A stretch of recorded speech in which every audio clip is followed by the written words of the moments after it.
here to be this focused. So I will place here a keyframe from the beginning, here as well, and here will be without any focus. So I want from here still not to have any focus, so I will click here to be this focused. I will add the keyframes again, and from here to start to fixing the focus. So here will be 22 at the end, and our car will be with a better focus. So you can see we don't have any focus here, and from here start to visualize better without any blur inside the level. So also if you want to decrease or to make here without any blur, you will play with these values here, guys. So for example, I want to be like that, 32, it's okay. But there is a big difference between the values. So I will delete this one here. Okay, still it's blurred. So I want here to start to be better and to the end to be clear. Okay, I think it's fine. Okay, at the end it's clear. Here it's starting to be clear. Okay, that's perfect. Let's see now how it looks. Okay, I want to delete the blur earlier. So somewhere from here, just to stop the disfocus. So I will drag this here, for example, and to happen faster. Okay, something like that. That's perfect. And let's click save here. Also, we can add some focal length for some effects here. So the focal length here, I want here the focal length to be something like that. Okay, perfect. And our camera to be closer now to the car. Okay, let's check. Okay, and we have the keyframes already created there. So let's start now to see how it looks. Okay, it looks good. Now let's save it. And this will be our first scene, guys. Okay. In the next video, we will continue with the second scene. Okay, it's time for the second one. Content drawer. Okay, in this folder, I will click here at level sequence, or I will start working here inside by duplicating this right button here, duplicate, and it will be scene 02. Okay, it will be the same like this. So I will delete all of the keyframes here. Okay, good. And here from the beginning, we'll start to play with the keyframes. So here I will delete also this keyframes, I don't need them. And here we will fix the focus. Okay, so here I need a focus now, and we'll start from the back side, from the trunk here, start animating it. Okay, this is too much. Now it's time to add all of the keyframes from the transform menu. Okay, now rotation. We need some rotation, something like that. Okay, perfect. And to the end here. Now let's drag our camera. Okay.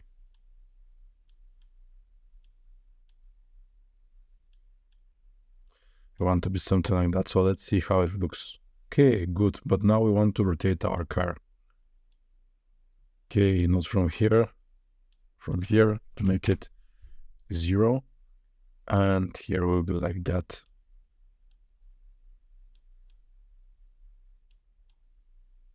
Okay, that's good. Let's see how it looks.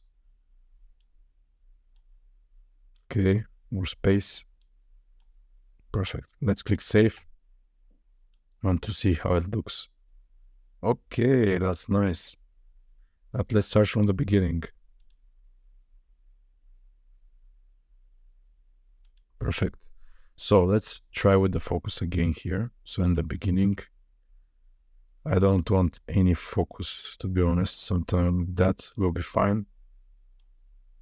Okay, here, start focusing a bit. And here at the end to have a perfect focus on our front side of our car. Perfect.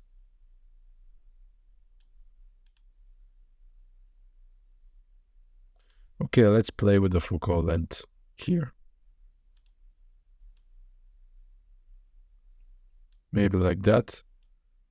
And here at the end, have this effect. Perfect. And let's click save one more time.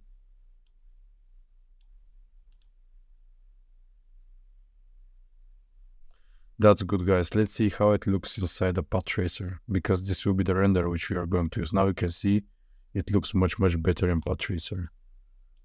Okay, let's start from the beginning. Okay, this is looking like with this threshold inside because it's not in real time.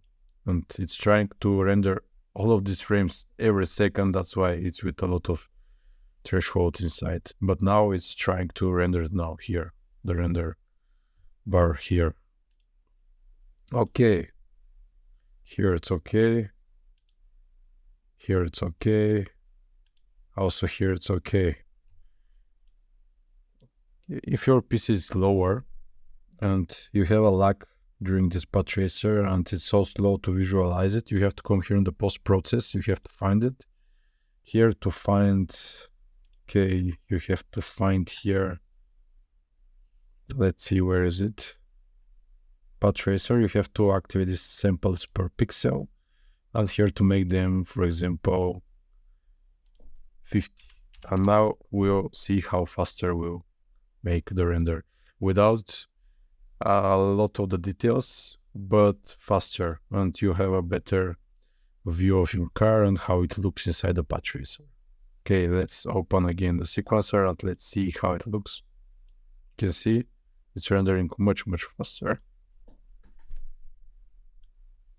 Okay, good. So let's save this sequencer and our second scene is ready, guys. See you for the next one. Okay, it's time for the third one. So I will duplicate this, we'll open it. Now I will again delete all of the keyframes here. And we'll start from the beginning again. So I want to make some interesting movement of our camera in front of the car. So I will start by doing something like that. Maybe the focal length. Okay, from here, for example, again, transform menu and here to the end.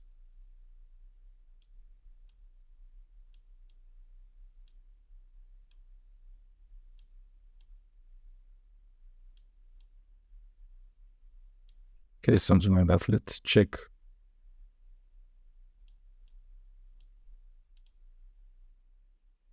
Perfect. We have the model of the Shelby. Okay. So what you can do here, we want to slow down here when it's going through this with the brand icon here and with the number of the models. So, okay, I will move it a little bit up here. Let's see, is it true? The Cobra, okay, it's there, perfect. So I want here to reduce the speed. So let's see how is the speed now. It's not fast, but we want to reduce the speed here. Okay, here. So what you have to do, you have to come here to track and here time dilation track. So one is the default. If you want to make it slower somewhere to make a time lapse, you have to write. So I want the slowness to start from here. Here is the keyframe and to the end to be slower because we are focusing on to the brand here.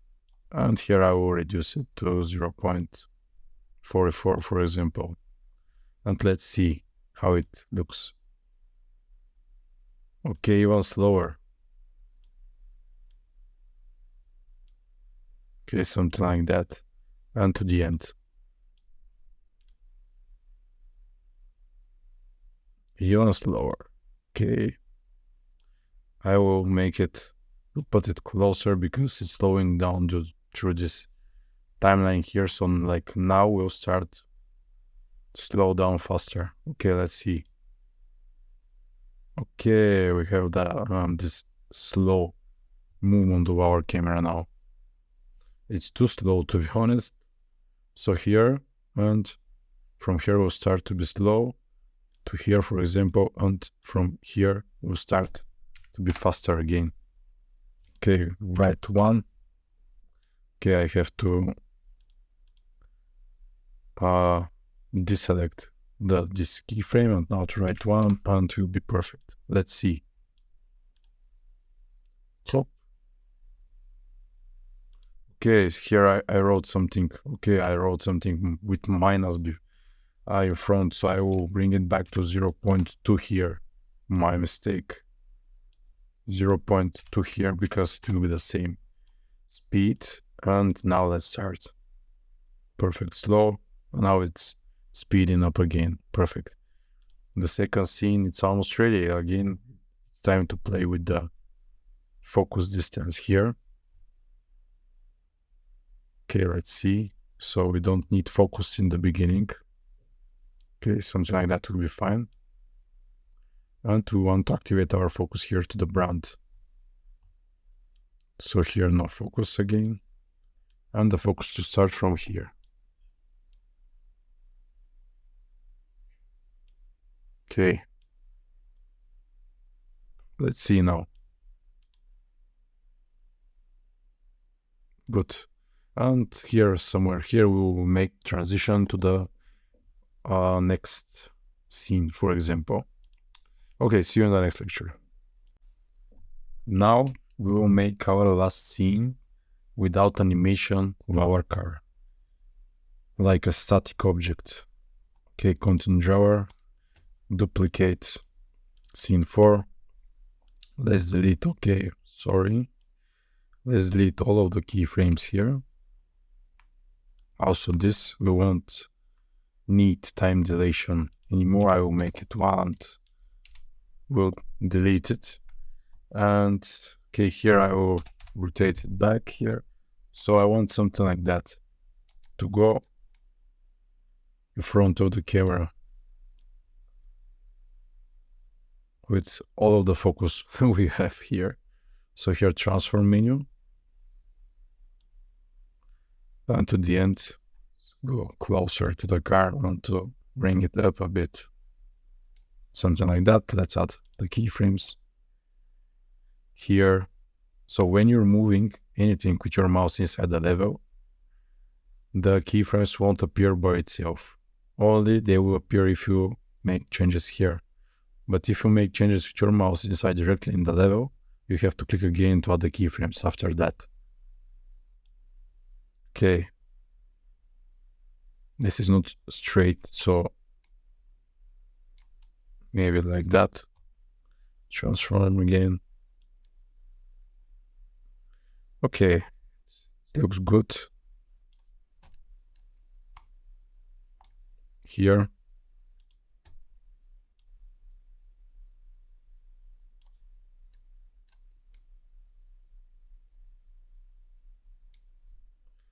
Transform. Okay, now it's fine. Let's see how it looks inside the path tracer. Okay, fine. Our car is a little bit in the air, so I will move it on the ground. Okay, that's perfect. Okay, again, delete. Now what I'm going to do, I'm going to start and stop the lights here. How you can do it? Now we have to take our Shelby here. Let's find it. Where is the car?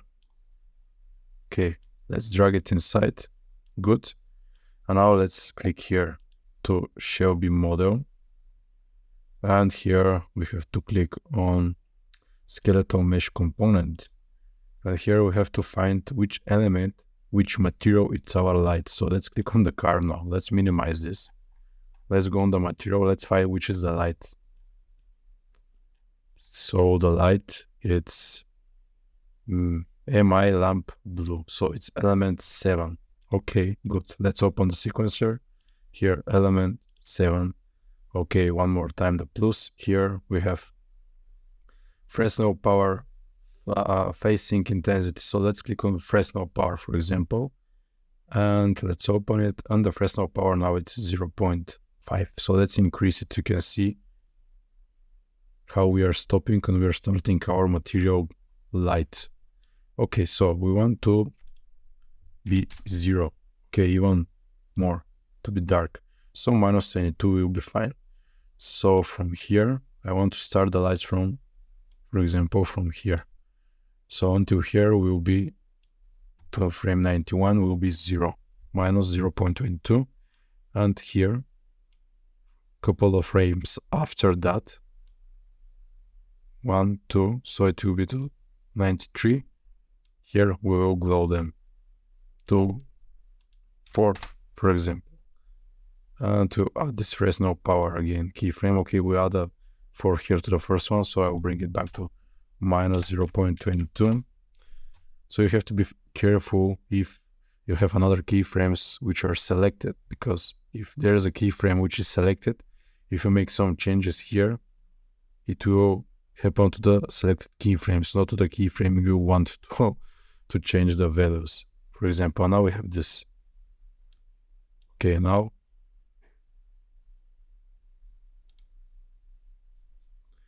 it's time to start from the beginning. Let's see.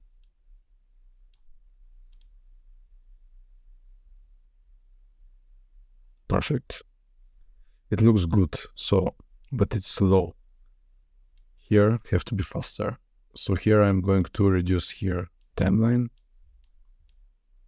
and to move all of the keyframes here to the frame 98, for example. Let's see, I think it will be faster now. Okay, we need even faster than that. Okay, here, and again I would drag them. Okay, let's see.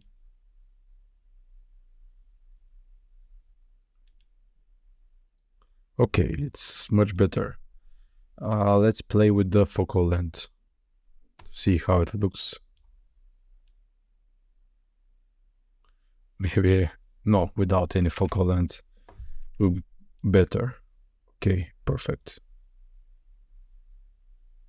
And let's click save to our scene here. Okay, now what we have to do, we have to add a camera shake. So let's create a camera shake with you. Now, content drawer, here inside the sequencer folder, right button here, blueprint class. So it have to be our classes and to write shake here.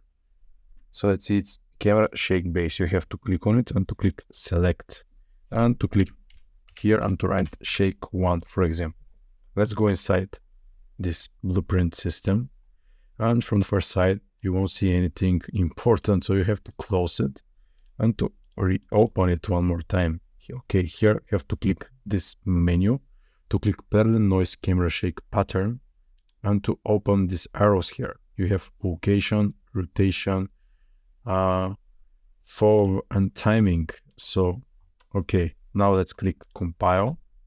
And now it's time to add it inside our sequencer. So here it's our sequencer. If you want to add a camera shake, will be from here, track. Let's see here. Okay, it's not here. You have to click on the camera plus icon, camera shake, and immediately you will see all of the camera shakes you have in your level, in your content drawer. So shake 1, it's fine. Now our shake, it's not that long. So we have to extend it. And how we can make it? You have to come here again to the blueprint class. Here to the timeline, you have to increase the duration to the timing. Now you can see how it's changing here. Perfect.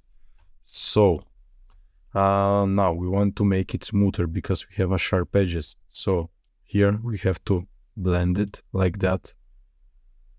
You can see how we are blending it together.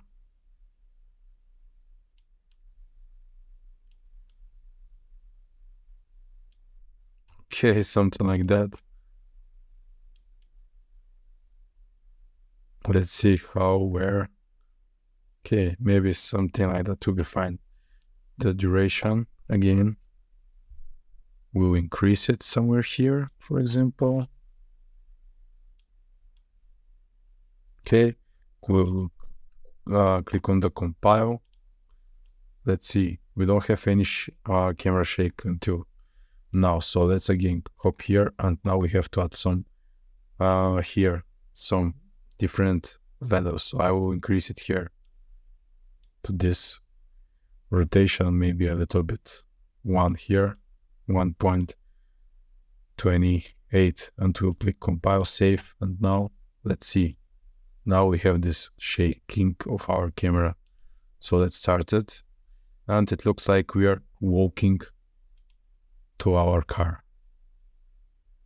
And of course you can play with these values to see which will work better for your scene. It's totally up to you which numbers, which values to use. So you can experiment with all of this stuff here. And of course save, and I will keep this camera like that, because I think the shake, it's accurate. It's like we are walking to the car. Perfect. And let's click save again, and our camera shake will be here. If you want to make another one, of course you have to open the content drawer. Here to click right button, again duplicate, and to make another settings to this shake too. And if you want to add another camera shake to another camera here, you will come again to the plus icon, camera shake, and here you will find the shake too. So this will be the newest one. Okay, that's good. And see you in the next lecture, guys. It's time for the next scene. Here we will animate our Shelby already. And now first I will click on it. We will click Ctrl and C to copy content drawer, and we'll go to the next level. Where is our road? Okay, so I will come here at the end of our level. So for example, here I think it's fine. Somewhere here at the end. Okay, now let's add a camera recreate. So here, cinematic and camera recreate. I will place it here in the middle, and I will rotate it to minus 180 degrees. Now, what I'm going to do, maybe I will make it, no, I won't make it bigger. I will take this point and I will extend it. I won't make another point because it's straight ahead and we don't need to make another point. So it's going straight. This will be enough for our scene. In every scene, we will make another recreate inside. So for this one, this will be enough. Okay, now let's click Ctrl V and to add our Shelby. So it will be in the position from where we copied from the previous level. And I have to bring it here at the beginning of the recreate. Here, for example. But the Shelby, it's too small. We have to scale it a bit to 1.50, 60 or something like that. It will be perfect.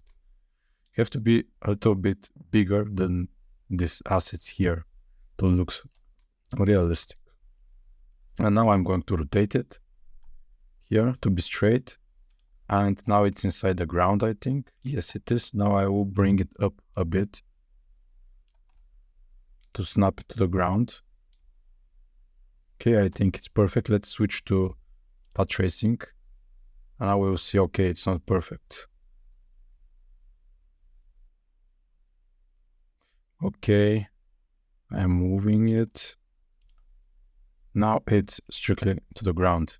Okay, now I'm bringing it back to lid. And here, what I have to do now, first I will see, is it in the center? Okay, it is. And now I will take the Shelby and we will make it a parent object of the recreate. So I will go up, somewhere here have to be our recreate, and we'll place it inside. Okay, perfect. Now the recreate have to click walk orientation to rail because of the turns, but we don't have any turns here, so it doesn't make any sense. Okay, I will extend it a bit more here. Okay, that's good.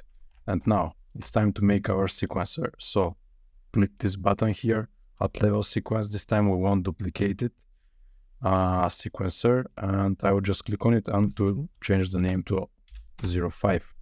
And we'll start from totally new sequencer. Okay, now let's find our Shelby. It's here. I will take it inside and we'll place it. Okay, our Shelby, it's inside the sequencer.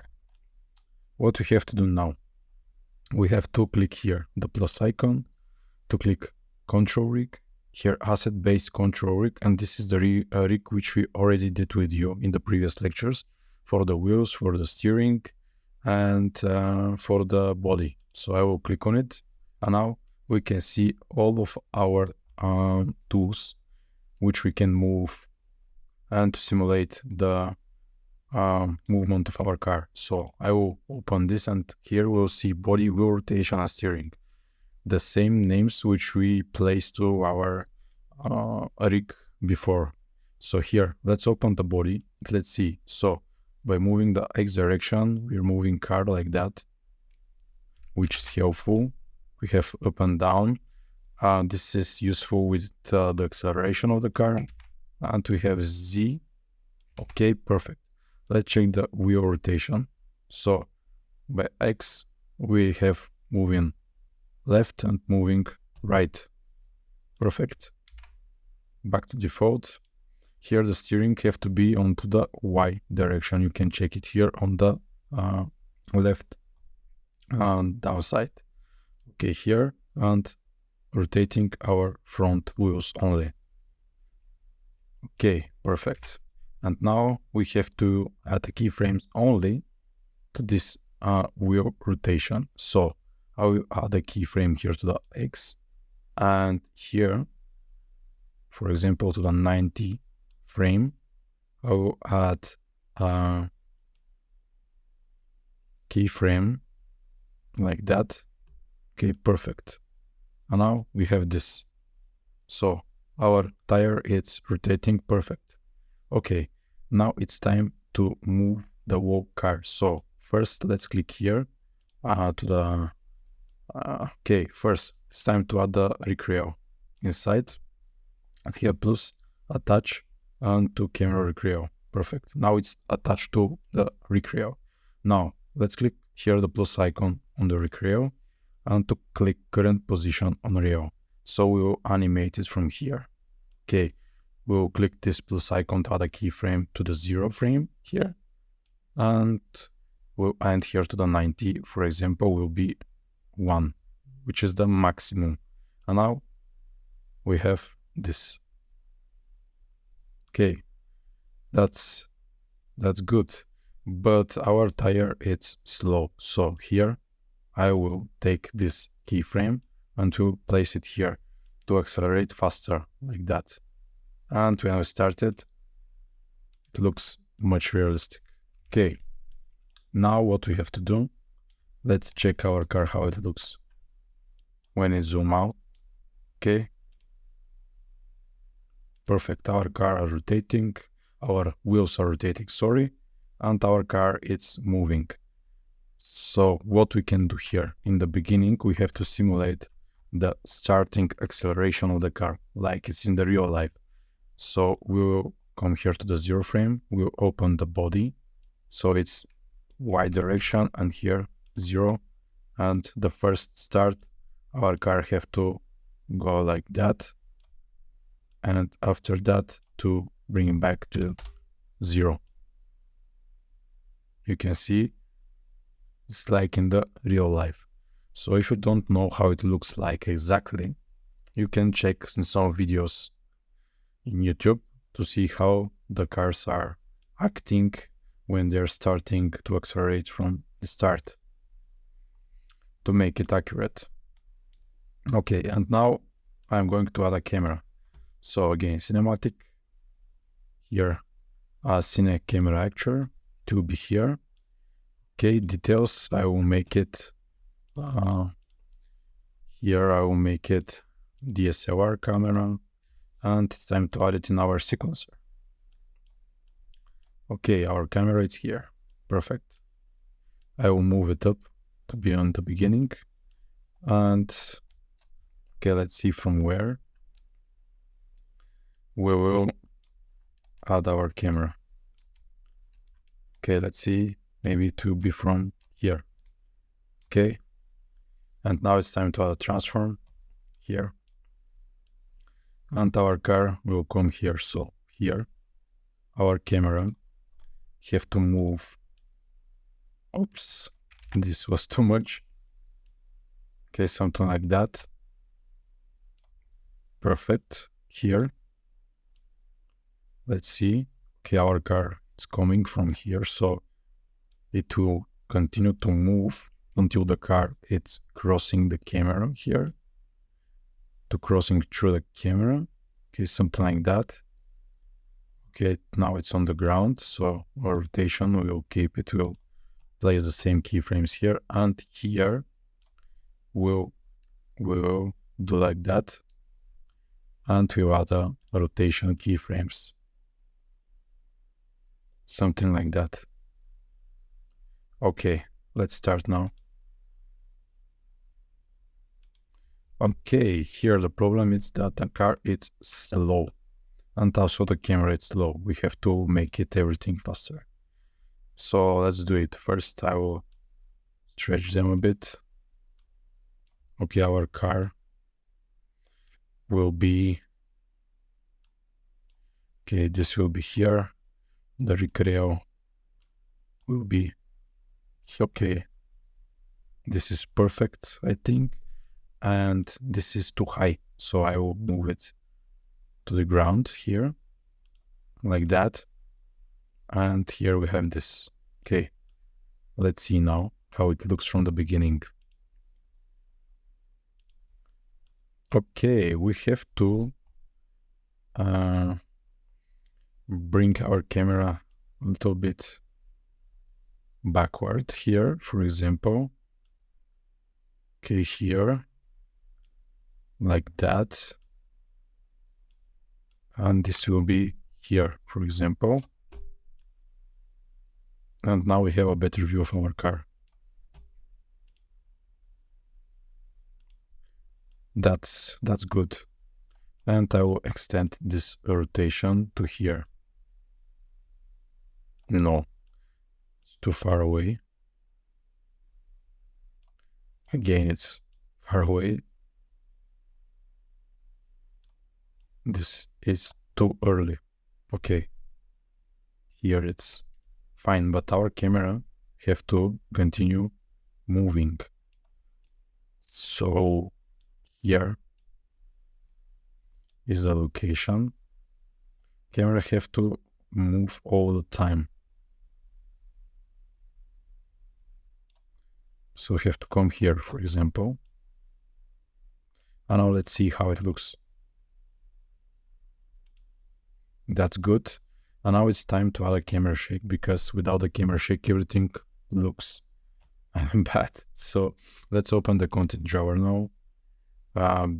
Let's move back to here, the sequencer. It's our shake camera. So what I'm going to do, I'm going to duplicate this one. Here I will name it shake 0, 1, for example. And here I made a lot of cameras for you. So I will copy the values from this one. So everywhere it's 1 here, 1 here. Okay, here it's 2, which is okay. And let's make it together now into this camera shake. Okay, so 1 here, 1 here, 1, 1, 2.3, and here we have to be minus something. Okay, let's click compile now, and it's time to add a camera shake. So it will start from here, plus icon here, camera shake 0, 1. Is it? our camera shake 01. Yes, it is. So I will add it one more time here. And let's see. Okay, we have small shake, which is okay. And let's see now.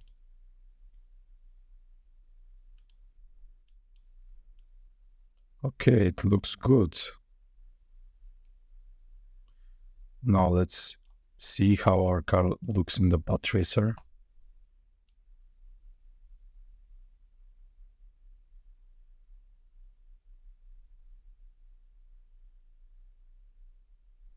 That's good. Let's start it. Okay, maybe our camera have to be closer to the car.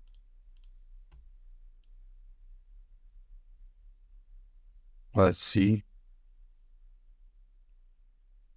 Okay, I will move it here like that.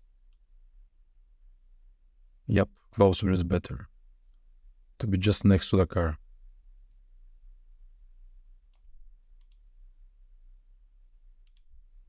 And here we have to add another shake, which is stronger. Like it's making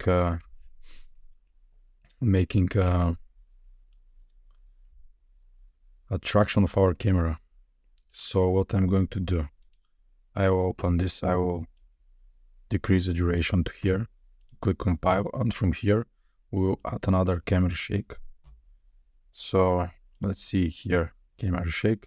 I will use this one directly, but you will see the numbers of the values here, and you will make it by yourself by duplicating it. Okay, the name is shake 2. Okay, it's shake 2, but I will rename it to shake 202, for example, because we already have another shake 2. And now I will add it here. Okay, and you can see here it's much faster with more interaction. Okay, that's good. And here our camera have to continue going straight, for example, but not with another keyframe. We'll just extend this one here.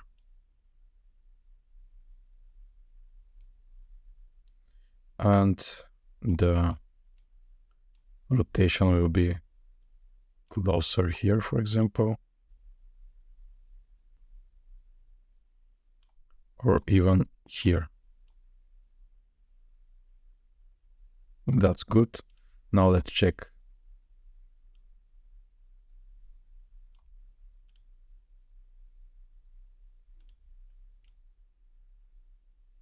It's much better. Let's try to place here will be 22 for full focus, and here the focal length. Let's add some focal length maybe for better details.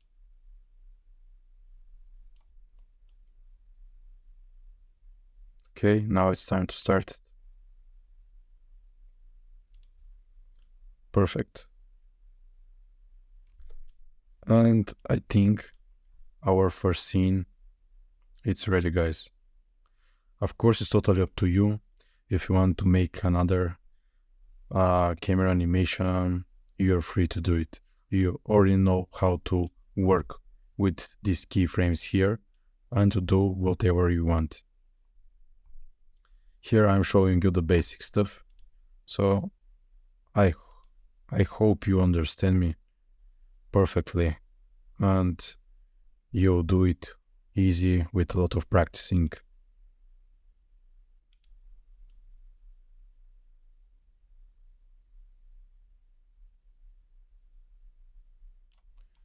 Okay, let's try here. No, the previous was better. Okay, I'll do something like that. And let's see.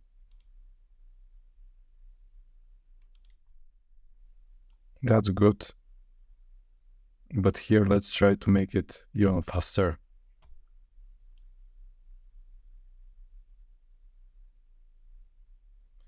And to rotate it faster. Let's see now. Okay, this is too fast this time. Here.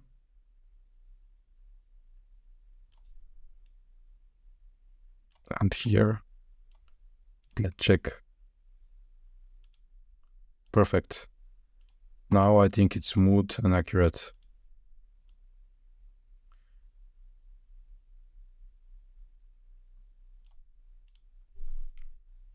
Perfect. And now let's check here in the path tracer. Perfect.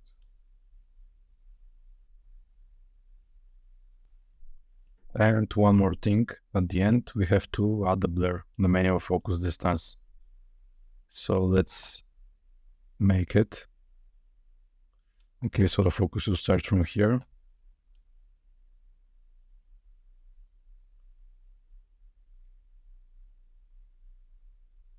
And here have to be fully focused on the car.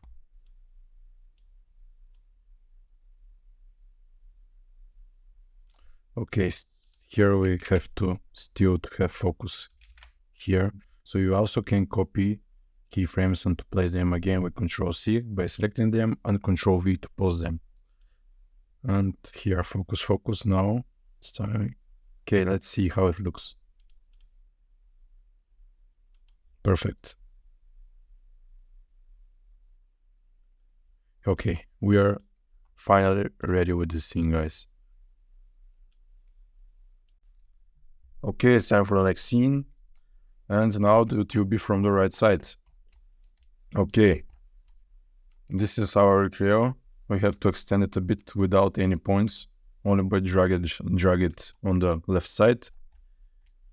Okay, now let's click here, add level sequence. Let's make another sequence, will be 0, 6. Already exists. Okay, will be 7. I don't know why it's already exists. So 7, it's all good. Okay, now it's time to take our Shelby here, our Recreo again. So Shelby attach, as I told you before, you have to be to the Recreo here. The car model, you have to come here, control rig, asset based control rig, and Shelby control rig. And inside is the body, the rotation of the wheel, and the steering. Okay, that's good. Now let's add a camera here, Cine Camera Acture. Okay, and let's drag the camera inside. Perfect. Okay, now let's make some details to our camera, for example, to be DSLR. Why not? And now let's add some transform options to our camera. So from here, we'll start from here, for example. Okay, so transform here, keyframes to all of the transform settings to location, rotation, and scale. We don't need scale, to be honest, I will delete them. Okay, so our car will start. Okay, the Recreo here, current position on rail. And here, let's add a keyframe, which will be here, for example, to 90, will be to the end. Okay, the tires are not rotating now, we will do it, but first let's check the camera, how fast the camera is, not the camera, the car it's running. Okay, it's enough fast. I think we will fix it if it's not okay. Okay, now it's time for the camera here to follow our car here, for example, and here to stop and our car to go through the camera. Let's check, is it slow? Okay, our car is really slow. So here, let's see.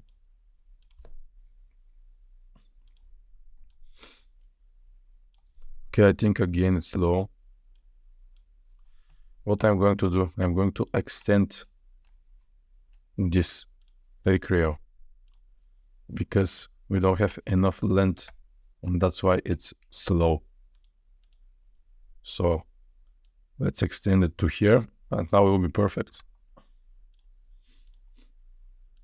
Now let's check how it looks. Now it's too fast. So I will extend it again. Let's see. I will also extend the camera here, for example. Okay. Camera have to be faster.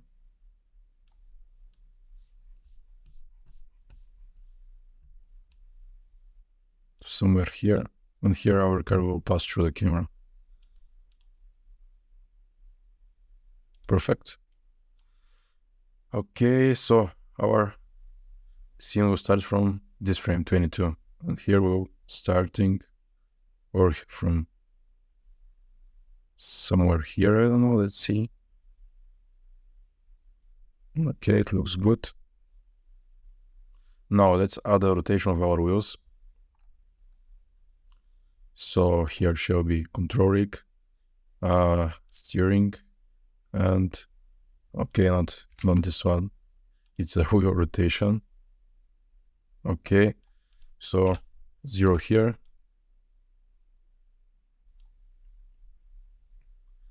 One more. Okay, perfect. Keyframe here, and here have to be fast. Okay, perfect. From here it's looking nice. Let's click save.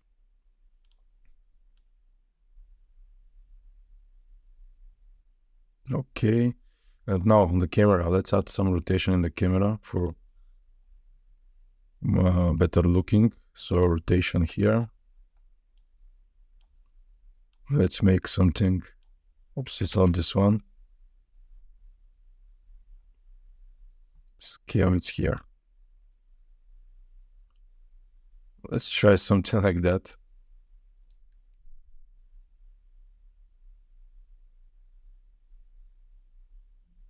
Okay, we'll start from this frame with this effect. And here, what we can do, let's try the focal length a bit. See how it looks with the focal length.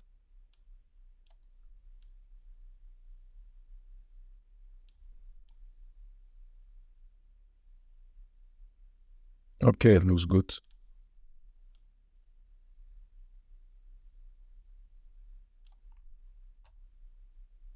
Okay, here I'll add a keyframe and I will drag this closer because we want to make it go faster here, for example. Let's see. Okay, that's perfect. And let's click save everything. Okay, the rotation have to be by default here to 0. Oops, not 90. And let's see now. Perfect. We have such a nice animated sequencer and camera. And of course here we'll add a camera shake. So the camera shakes will be the same like the before. Here cinema camera actuator. Camera shake will start with the 1, which is with basic shaking here. So I will start directly. Okay, and here where the camera is passing through, not the camera, the car, it's passing through the camera, we'll add here the faster shake. So it was 0.2, I think. And here we'll have this when the car it's going through the camera. Okay, we have a small shake here and here. Okay, that's good.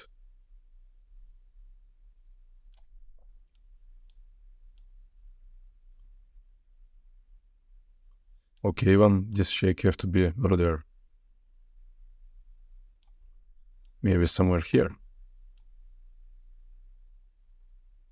Let's see. Perfect. No. We need more space. Let's see now. Okay, that's good. This is the perfect timing. And now let's see what we can do more here.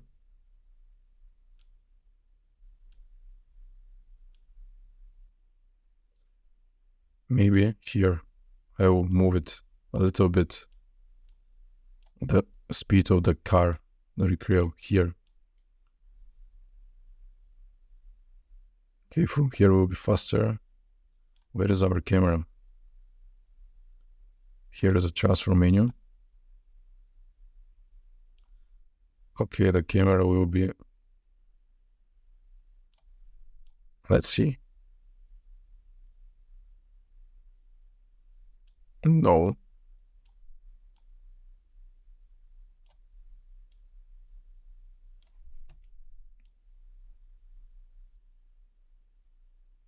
Okay, let's start.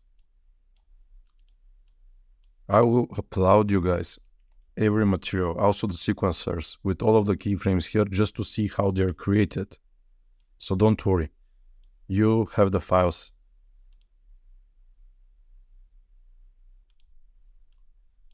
Okay, one more thing here. I think the camera have to be faster.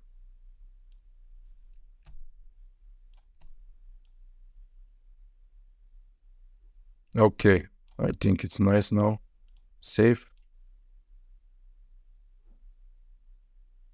Okay, it's good. And our scene 2 is ready with the animations. It's not the scene 2, but the second scene with the animations of our car. And let's see how it looks inside the path tracer. Lit, path tracing. Okay, it looks good. It looks really nice. Okay. Of course, as I told you before, you can make any scene you want for your cinematic. It's not necessary to be the same like mine. You have to experiment, to try different stuff, to practice it. So it's totally up to you. But of course, I will upload all of the sequencer in the files folder below some of these videos, guys. Okay, it's time for the next scene. Okay, it's time for the next scene, which will be from the behind. Okay, now I will close this. We'll extend this even more. Okay, like that, because our car will go ahead of a lot. Now, here, sequence again. YouTube is 0.8. For some reason, 0.6 didn't work, so this one will work. Now, let's take our car here. Again, inside the sequencer. Okay, Recreo shall be attached to the Recreo. Okay, now one camera. And this camera also inside the sequencer as before. Okay, now it will be from the side, because we want to see our car from the behind. Okay, why not to move this here to be inside our scene?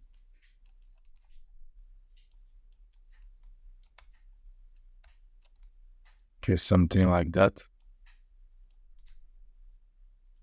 Okay, let's see now to prepare the Recreo.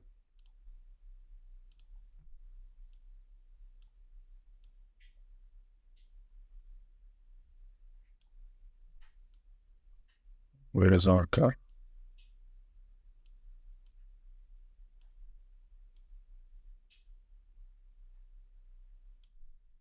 Okay, now the camera again. So here again DSLR. Now we have more depth inside our scene. Okay, that's good. Let's see our car is going from here. Now the tires again are not moving, so we have to make it. So here, control rig, asset based on control rig. Perfect. And here, wheel rotation. They will start from here. Okay. To here, for example, something like that. Now they're moving. Okay, good. But I think they're slow. Okay, something like that will be perfect. And here the camera again. We have to add a transform. So our camera from our car will start from here. So here, location and rotation. So rotation will be like that. And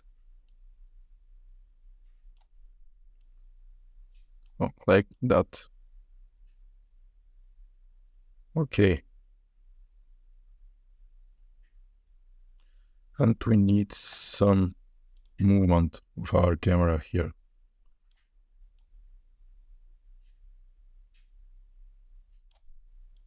Again, something faster, let's try.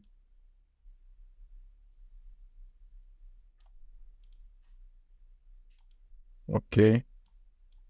This will be extended to rotate slower. Okay. And our camera, let's try to be faster to see how it looks.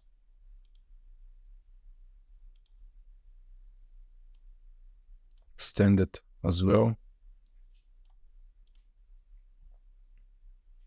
Okay, now it's time for the camera shake. So shake here, the stronger one will be here.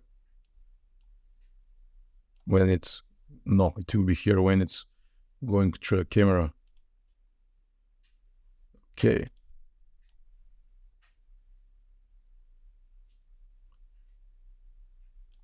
Here it's too strong, I think. So to start from here maybe, from here.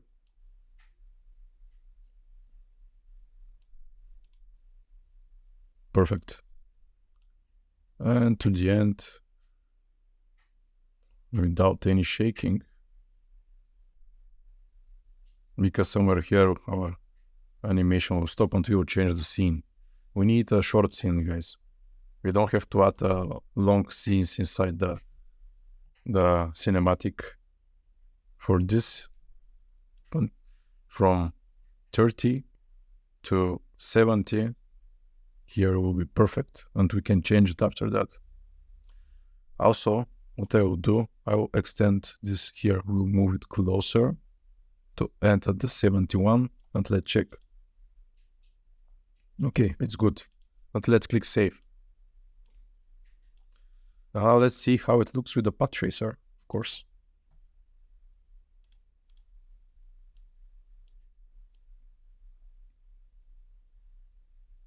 Okay, the rotation here, it's too much, I think. Something like that will be better. Yeah. We don't need too much rotation. Okay, that's good. Let's click save. And we are ready with the scene, guys. See you for the next one. Okay, it's time for the scene with the drift. Now we will add another recreate. This old one, we will hide it. Here we write visible. We don't want to delete it. Okay, where is the visibility here of this? Show rail visualization. Okay, fine. We stopped it. And now I will add another one. So cinematic recreate will be here. Now I will rotate it to -180. And I will move it somewhere here. We need a bigger distance before the drift from where our car will start. Maybe here. Now it's time to extend it here and here, to extend it a bit to make this turn for the drift.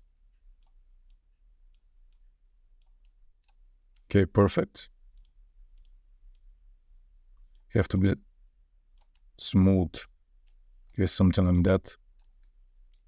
It looks fine. Maybe here a bit. And our car here. Okay, that's good. I will move it to the ground a bit. And now, where is our car? Shelby. I will add it to the second recreo here, and I will drag it here.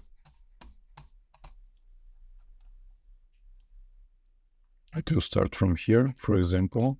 Perfect.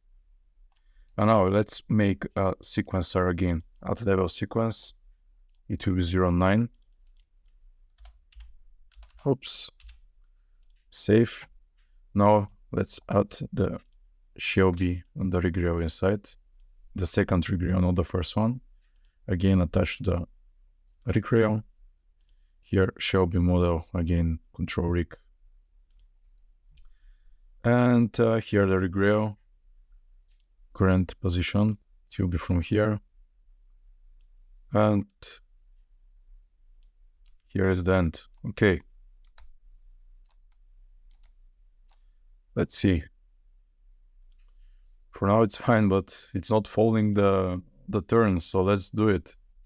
Outliner, let's find the regreo, details here, lock orientation, perfect. Now we'll follow our turn. But this is not enough.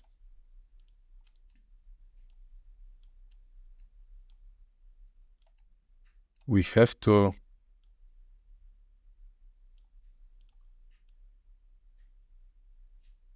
animate in the body and the tires in front. Okay, here it's not slide. It's not smooth here. You have to make it as smooth as possible.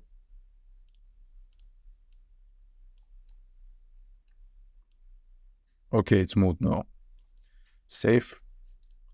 Now it's time to animate our car. So let's see from where our drift will start.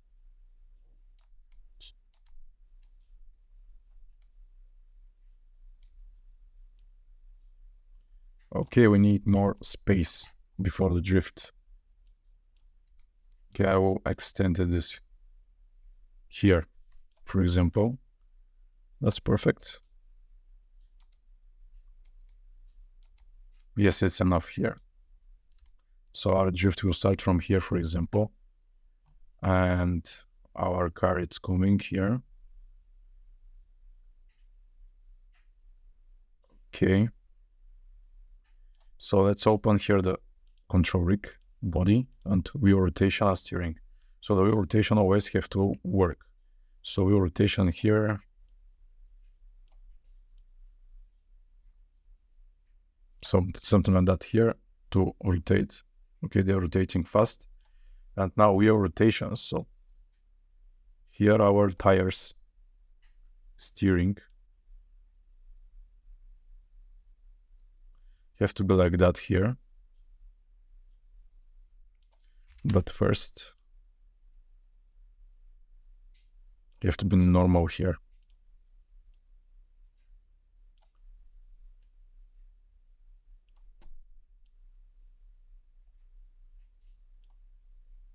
Okay. So the tires are fine. Now it's time for the body. Maybe first to add one camera here.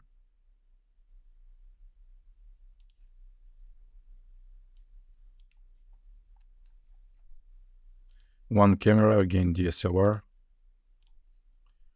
Here we want the full focus, so it will be 22. Let's place our camera.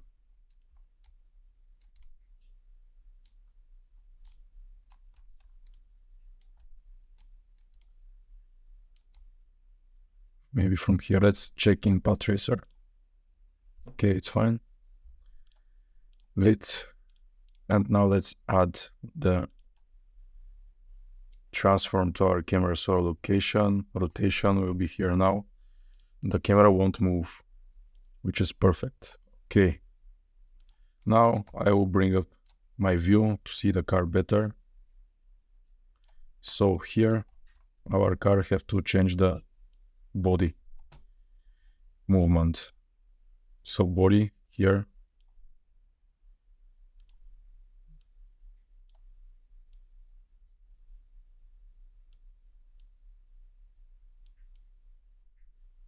And let's go close to the car. And let's make again the, okay, here. Also, we will need a transform menu, the global one. Okay, generally it's time to rotate our car. Let's check outside the camera. Okay, fine. And now let's make a rotation of our body of the car, but the global rotation.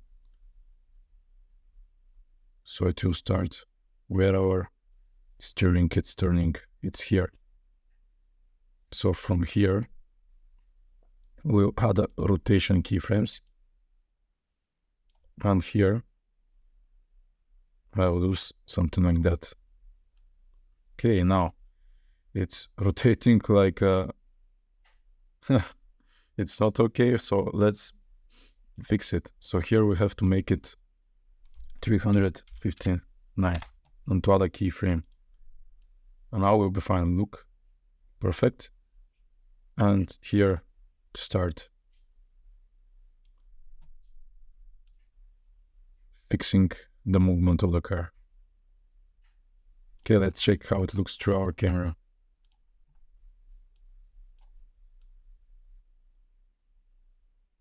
Okay, the drift have to start earlier, you can see. It's starting here, but have to start earlier, so let's make it earlier. Maybe from here. Let's check. Okay, much better.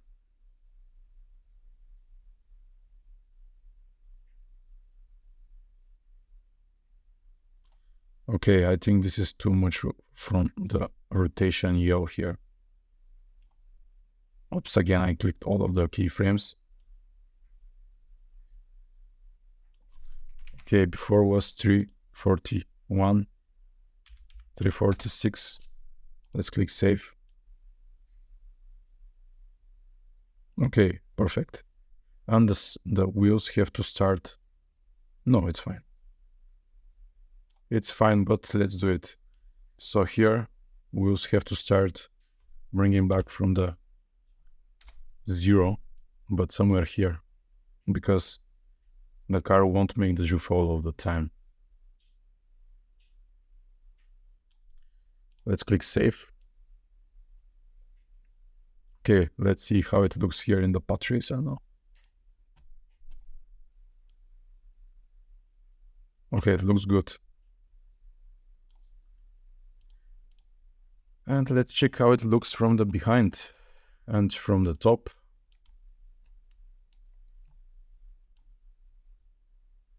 Okay, it looks smooth.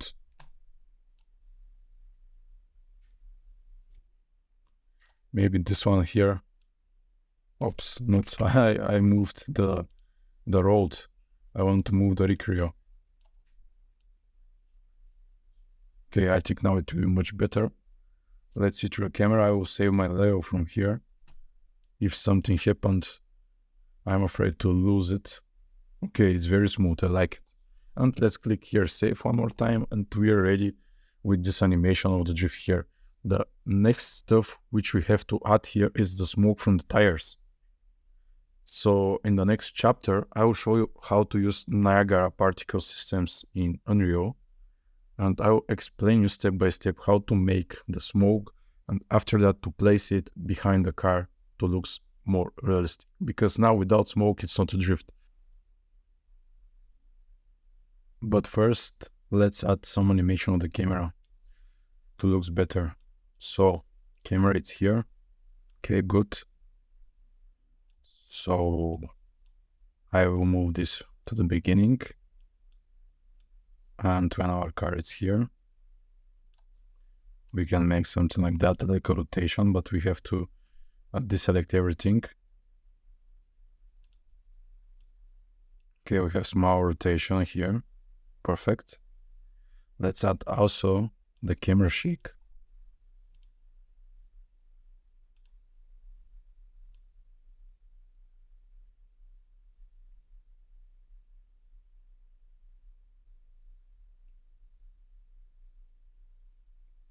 Okay, here the camera shake, it's also inside, but this rotation, it's not good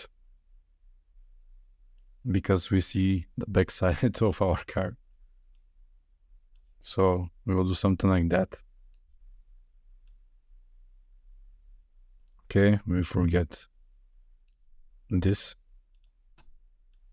Perfect, we don't see anything, but we have this camera shake inside. Let's see when we start it how it looks. Okay, it looks good with this camera shake. You can add different camera shake settings as you want, as I told you before.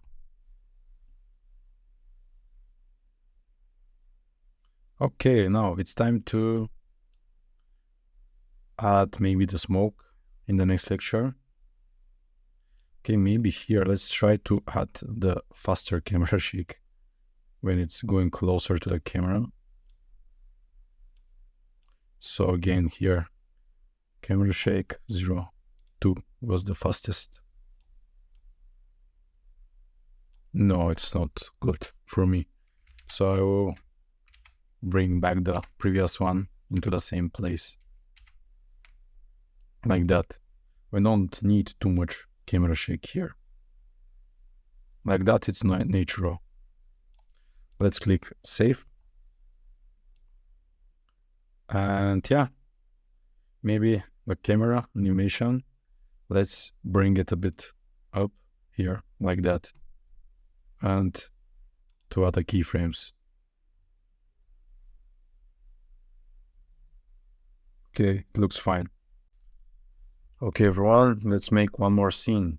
So I'm going to duplicate this scene 07 and we'll start with scene 010. Okay, not 010, scene 10. Okay, and now I will extend this stuff here and let's see. So first I have to find the camera, it's here, and I have to move it.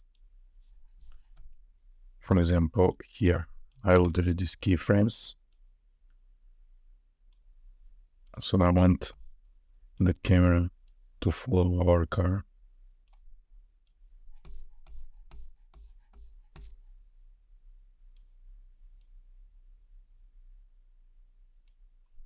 Okay, I will delete this keyframe.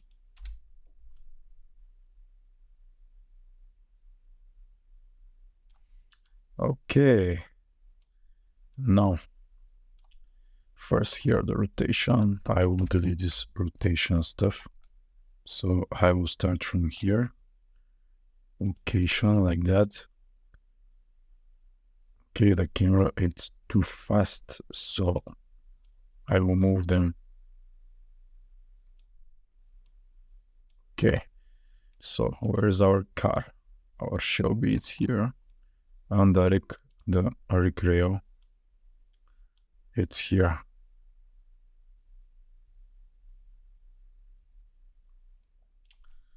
Okay. So our camera will start from here. Oops.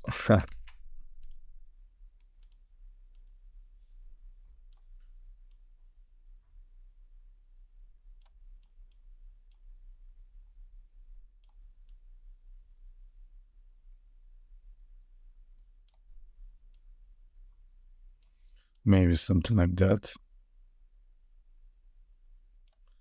Okay.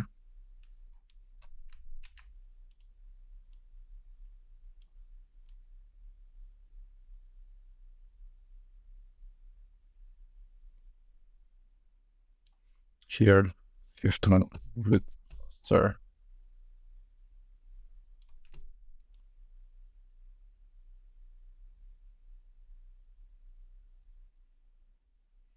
Okay, here now I will add another keyframe, for example, and I will move the car like that.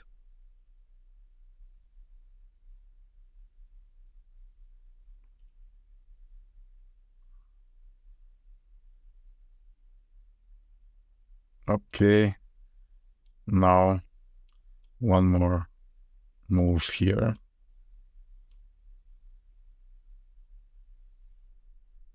And let's check. It's too fast. Okay, I am going to change this. We'll extend them a bit.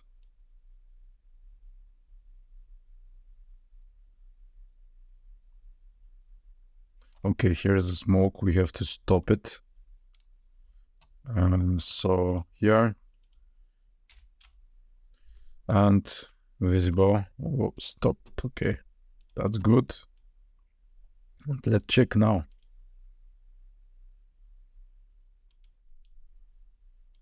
Okay, here it's fine. So our camera have to come somewhere here.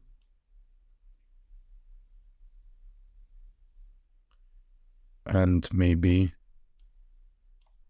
oops, not both of them, only one of them. This one here. And we have to move this like that.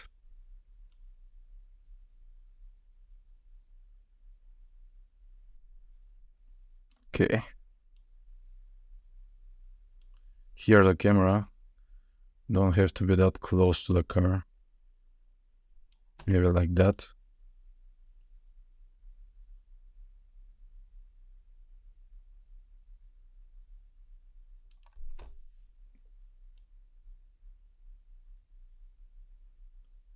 And now let's add some rotation.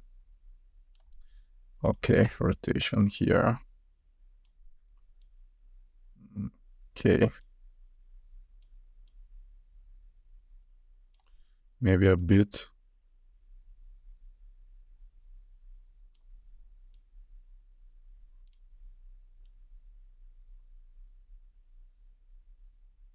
And here, so a bit. Now let's click save and check how it looks.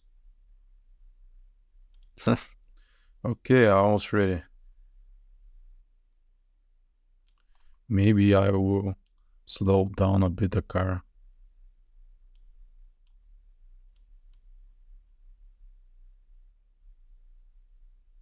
Okay, now let's check. Okay, now our camera is far away. Okay, here.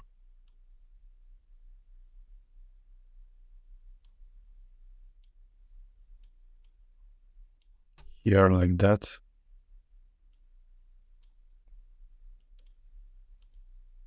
And let's check. Okay, here. Closer.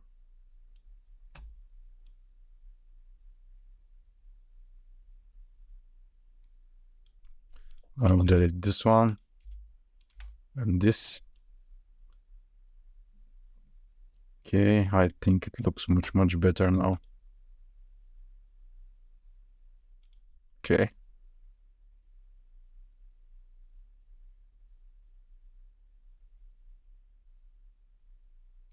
Okay, our car is passing through our camera. Okay, let's check one more time. Okay, let's see what will happen if we delete these keyframes. Okay, now it's smoother. Don't have the mouse stops.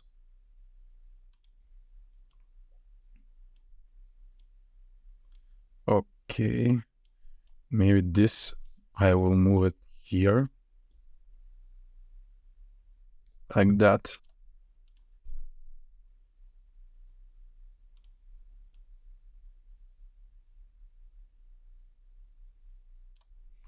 What will happen if we delete this?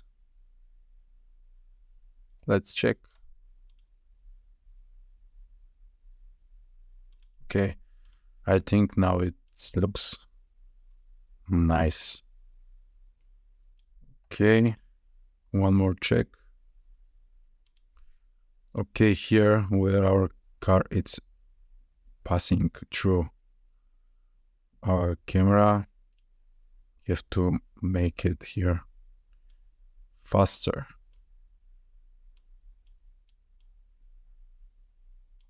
Okay, let's make it faster here.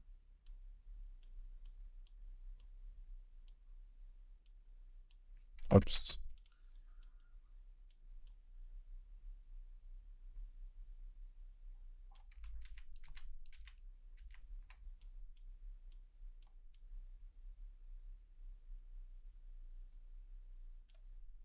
Okay, here our keyframe. And here our car will go faster around our camera. Okay, now let's check.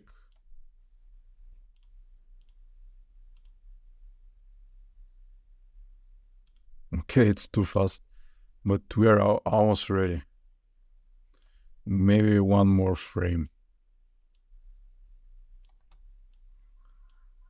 Let's check now. Okay, again, it's too fast. So let's see. Okay, I think a bit more. No, have to be okay. Okay, now it's much better.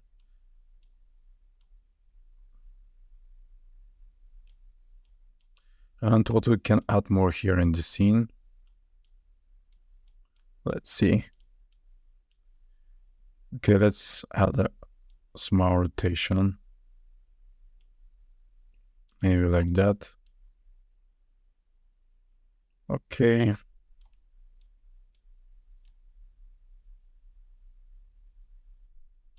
And let's check how it looks in Path Tracer.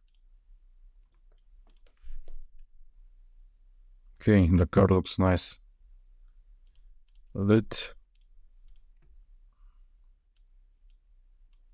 So here for the camera shake, we're using the slower one and the faster one. So here, let's add again the camera shake, so it's shake 1, something like that.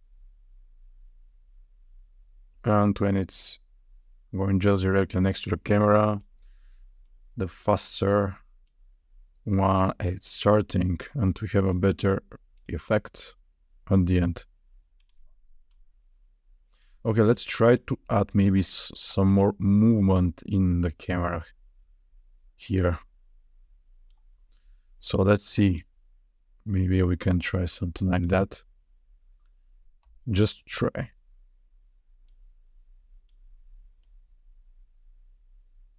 Let's start the camera.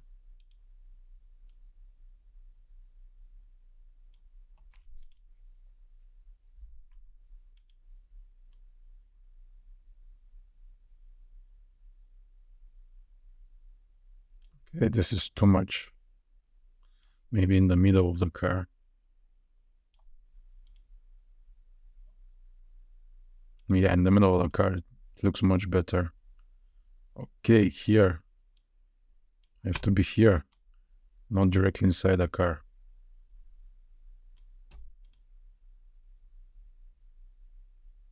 Okay, that's good. Closer a bit. Yeah, it's not going through the car, it's just next to it. And one more check here. Okay, welcome to this chapter. And here I will introduce you Niagara particle systems. Fortunately, this is a very big tool, and we can't see every detail inside Niagara now in this course. I have also another course where I'm explaining more about Niagara, but here I will just show you how it works basically and how to navigate inside, which is also important and will be helpful for you. So our first lecture for Niagara will be a little bit longer because I will try to explain you everything as possible as I can. So let's start. Content drawer here, and maybe in the sequencer we can make it here inside this folder. So we'll click the right button here and you can see Niagara system. Okay, let's click on it. Allow new system from selected emitter. Let's click next. And now here we have different templates of ready effects. And for our situation now, we will use this one, which is the fontaine. And I was starting telling you what happening inside from this template. So click on it, plus icon, and click finish. And now I will name it F like fontaine. And this is our system. I will open it now. And this is the Niagara particle system. Okay. What I will do here, I will place it inside the level as well. And now you can see it, how it looks inside the level. Okay, the Niagara, it's ready. Now I will scale it. And this is our fontaine. The Niagara systems are working with different textures or with different assets. It doesn't matter which one. But for our situation now, inside the car smoke, we will use textures, sprite sheets, flipbooks. So what is the flipbooks means? This means that we are exporting real animation from a smoke from another software like Houdini, Embergen, even Blender. We are not simulating the effects directly inside Niagara. We can do it with another tool inside Unreal, but now we are using only Niagara. So here everything is created from textures from other softwares. So in this situation, we're using flipbooks or just one texture like this one. Default sprite material. Let's open it and you can see we have only one dot. It's just a dot which we're using to simulate these particles which are emitting here. Okay, let's start now from the settings here from the beginning, and I will explain you better. Okay, so we have this default material which we are using. So as I told you, we can use assets like rocks, like even you can simulate a lot of shell bees from here. Okay, I will stop this now. And by clicking the sprite render here and delete it, this plus icon here, you have different type of renders. So we have mesh render, we have light render, sprite render. So the sprite render is the render with the textures which we are using, which we had here before. Compile. If you want to use assets, you will click mesh render, and now you will have assets. And from here, you can change it with any asset you want. So let's see. These cones, you can see how our cones are spawning. This is because you're using meshes here. But in our course, our Niagara will be only with sprite renderer, because we are going to use textures and flipbooks from another software like Embergen and Houdini. Okay, let's see. Emitter state here itself, and it's infinite. So we have a loop duration, which is by default 2. So basically what I'm doing here, I'm clicking on here, life cycle mode, making system, because I want my smoke to be infinite. And now, without any doubt, we have infinite sprites which are emitting from the center of this emitter, which is okay. So my request for you guys is just to make it system here, to make it infinite, and that's it, without working with the self now. Okay, spawn rate here is the number of the emitting sprites here. So you can see we have a lot of them now. If we decrease it now to 8, we have less particles which are spawning. Even if we decrease it more, we have 2 or 3 particles which are emitting and spawning. Okay, now let's increase it more than 90. Now we have more particles. You can see even more particles. And it looks more like a fontaine. So if you want to have more details in your Niagara, you will spawn more particles. Sometimes we have limitations in our levels. Sometimes it's going to be heavy, and we are just increasing the size of the particles and making the value less here. So we can combine a lot of stuff together to make it look better. Okay, for now I will keep it to 8. It doesn't matter for us.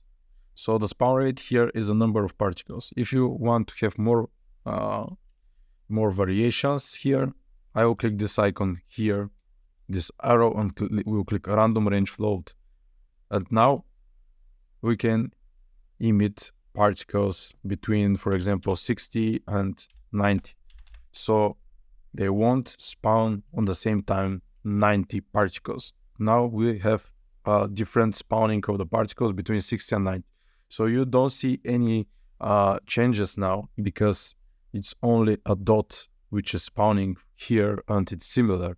But for sure there is variations now and looks much better if you use different textures for our different flipbooks from smokes for our material here. So this is what you have to know basically about the Niagara. Random range float, we have 2 values between our particles are spawning. We have more details with that. So just remember that, guys. I won't go deeply inside all of the stuff here because you can see we have a lot of stuff, a lot. But only a random range float for us here, it's fine. It's not that hard.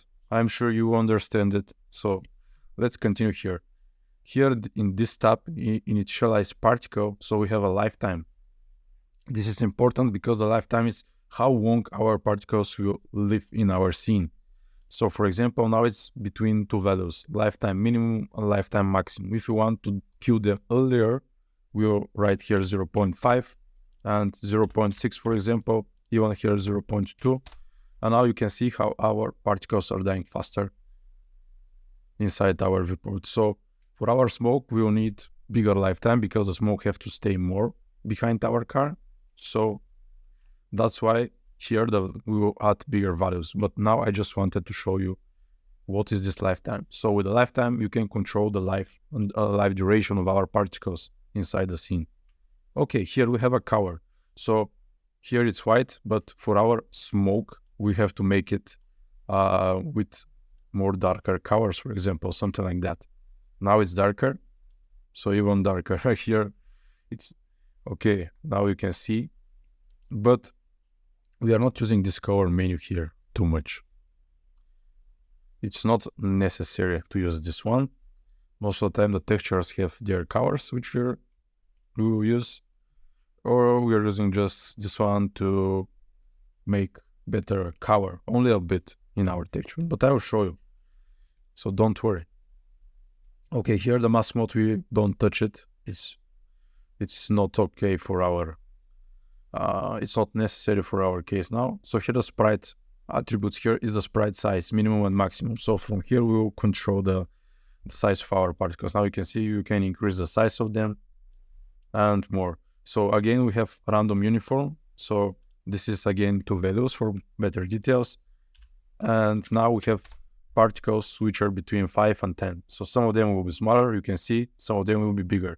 And the maximum size will be 10. So we have between 5 and 10. If you want to have only one size of these particles, you will write 5 and 5, and all of them will be in the same size. Okay, so if you want only one, again, only one size without 2 values, minimum and maximum, you will click here for sunset, uniform, and now you have only 10 like a size.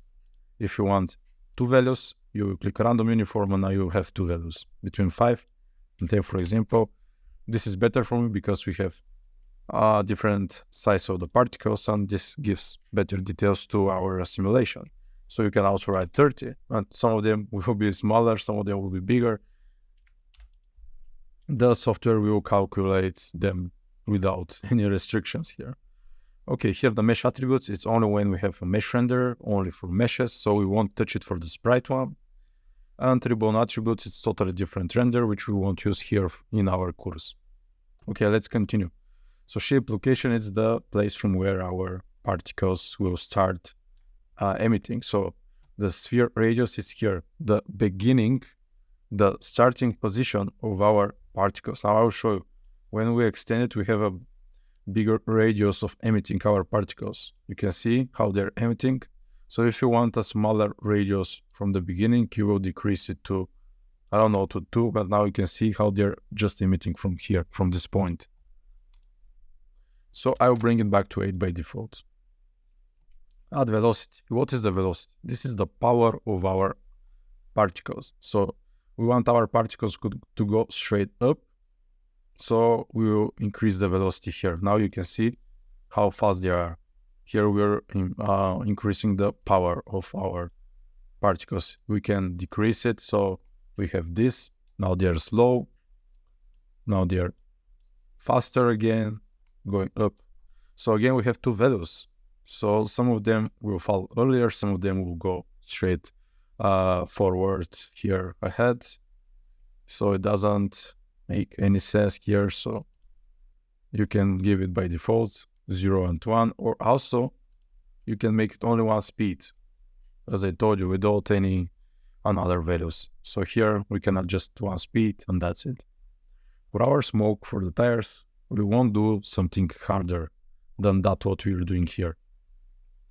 So I will explain you step by step in the next lectures how to build this smoke. I will upload you all of the effects, all of the textures, all of the materials you need to make it. So if you don't have more experience inside Niagara, you will be totally familiar to place it inside the sequencer and to use it. I'm just trying to explain you now. Okay, the velocity is the power, sphere is the location from where our particles are spawning.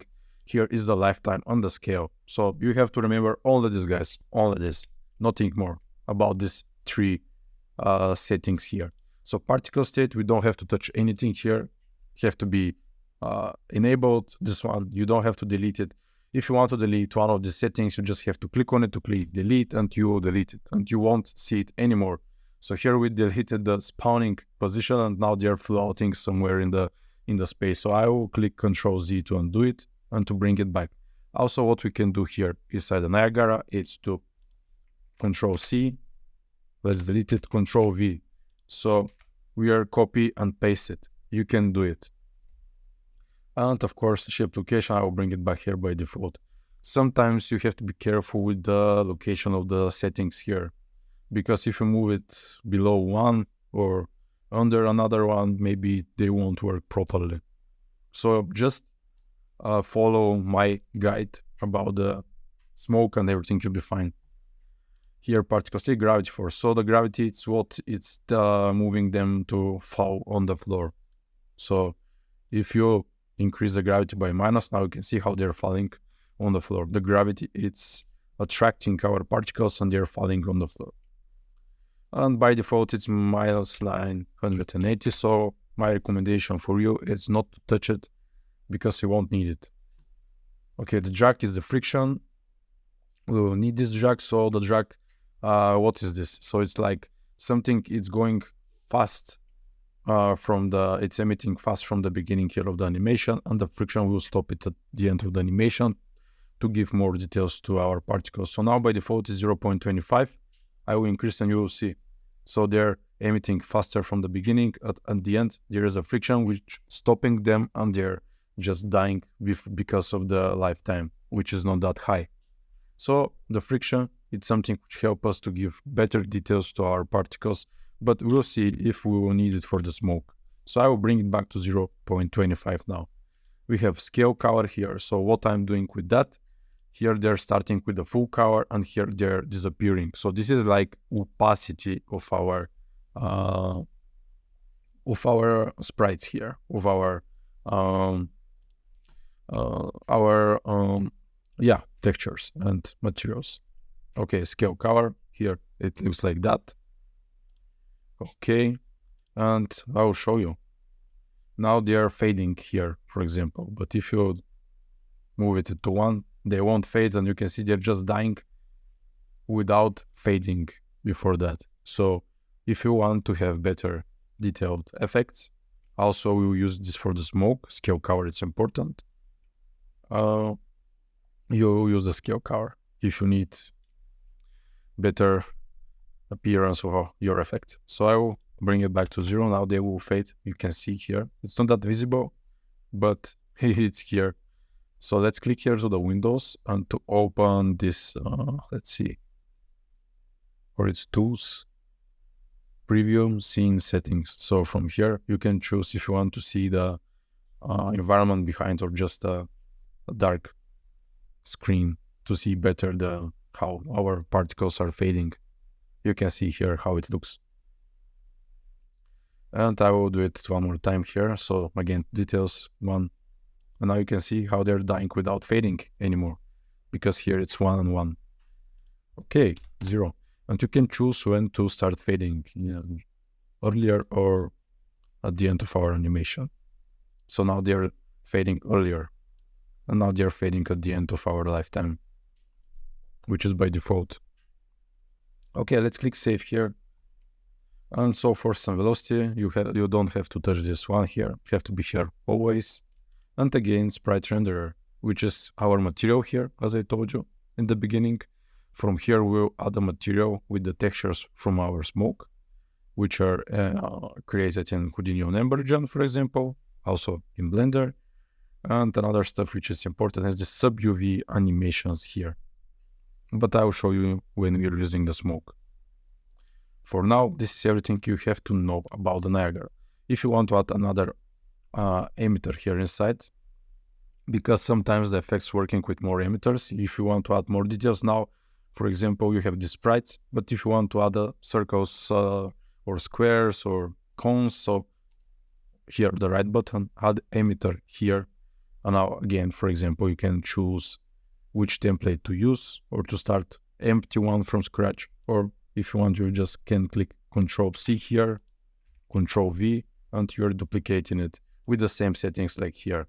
And now we can change it here with another texture, for example. Let's see, alpha brush material. We have another material here, which is dark material. It's not working for us. Let's see, arrow material. Where is our material? I will stop this one from here. Okay, we are waiting to compile the shaders. Okay, the problem here is because this is just only on cover, so that's why we see these squares. It's not circles. It's only a cover here. And when you activate this, you have both of the emitters working in the same time. So yeah, you can combine different emitters to make better effect. For our smoke, we will use only one emitter because we don't need more details. It's just the smoke. The smokes are the basic effects in Niagara. Okay, also you can add here the plus icon, mesh, and to add different 3D assets. So, for example, let's click here and to add these cylinders. And I will decrease the size of the cylinders here. So if you want to decrease the size, you have to work with mesh attributes only. If you see sprite, when you have mesh renderer here, it's not working, only mesh. And here are our tubes inside. And now we combined both of the emitters together. So this is everything you have to know about Niagara for our smoke effect. I will explain you again step by step when we are creating the smoke in the next lecture, what to do and how the things works. So see you guys. Now we'll build a smoke material together. So this is the folder with our smoke. It's time for a little bit practice before starting creating our smoke for the tires. So first, I decided to make a normal smoke with you and the material. So here, content drawer, right button, new material. And you can name it like SM, like smoke. Okay, let's click twice and I will bring it to my first monitor. Okay, here on the left side, you'll see this, it's empty. So first you have to click here and here to click and to change it to translucent. And now some of them will be disabled, another one will be enabled. First, let's bring our textures. We'll use two textures to build this material. So first one, this is the main texture with the animation of the smoke. And I will use another texture, which is only for the cover of our smoke. So yeah, First, our two textures, you can place them with drag and drop from the content drawer inside directly in the material. So here, let's click A on your keyboard and left button of your mouse, and you will add this add setting here in our window. So after that, we will need one multiply node. So clicking M on your keyboard and again left button of your mouse, you will add the multiply. So here, what we have to do, we have to connect A with A here, and here this one with A of the multiply. Now let's continue. We need to click here the right button of your mouse, write texture coordinate. Let's see, texture coordinate. It's important, and to connect it with the UVs of this white color. So it's just a texture of a smoke with white color inside, and it's helping here the main texture. And of course, we have to add here a particle color node, which will allow to make corrections inside the color inside Niagara. So particle, oops, not this one. Particle color here. And we have to connect it, the RGB with B here, and this RGB also with this one here. Another multiply, again holding M on your keyboard, left button of your mouse, okay, like that. And this A will be with A here, and A here with the B here. So now let's add a clamp here. Let's add it here, and now it's time to connect the multiply here to the base color and clamp here to the bust. And we can add one depth of fade here. Okay, depth of fade, and to add it here to connect them together again. And depth fade here, we can write something like between 100 and 200. So I will keep it 100 here. Okay, and our material for the smoke, it's ready. After that, you have to click save, and you can see our smoke, it's here. And this will be the smoke which we will use inside Niagara. Okay, now it's time for practice. So let's open the content drawer and to create a new Niagara system. Here, new system from selected emitter. Next, let's start with the empty emitter, plus icon, finish. And let's write it, name it smoke effects here. Okay, let's go inside. And here by default, you'll see this emitter. First, let's click right button here and to rename it to smoke. After that, let's find our material which we built. So what you can do, you have to open the content drawer to click on the material and to click this arrow here, and immediately you replace it with the material you choose in the content drawer. Here have to be Analyte and here face camera. And also, as I told you in the intro, we have to be careful with the number of the sprites here inside the material. So sub UV have to be 8 by 8 because here they're 8 by 8. So, okay, here we are ready. With the emitter state, we have to click the plus icon and to add a spawn rate because we have to add a number of the particles which will spawn from the beginning. So, for example, let's write 2 and we already have our smoke, which is without any animation inside.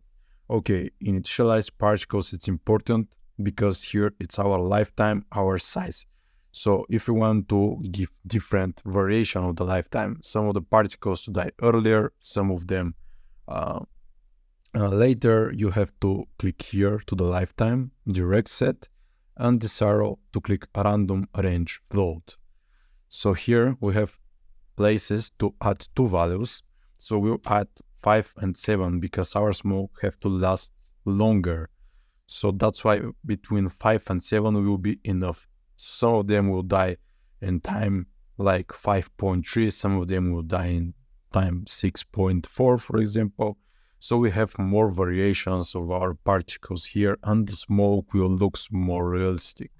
So that's why we're adding these 2 values. Of course, you can click this arrow here and to bring it back to one menu here only with one value, for example 8. But all of them will die on the same time, and also will look like a smoke, but not the perfect smoke. So here, one more time, random range float, 5 and 7.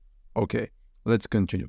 Cover mode, of course, we will need a cover, but here I will keep it unset because we will make especially another node here into the graph from the left side where we will have the cover. So for now, unset, it's perfect for here. Position mode, have to keep it disabled. We don't need it because it's in the middle of our scene. So if you activate it here, you can choose from where our smoke to start. You can see how we are moving it in our viewport. So I'm moving, now it's here. This is the position. So 0 in the middle, it's enough. So I will stop it.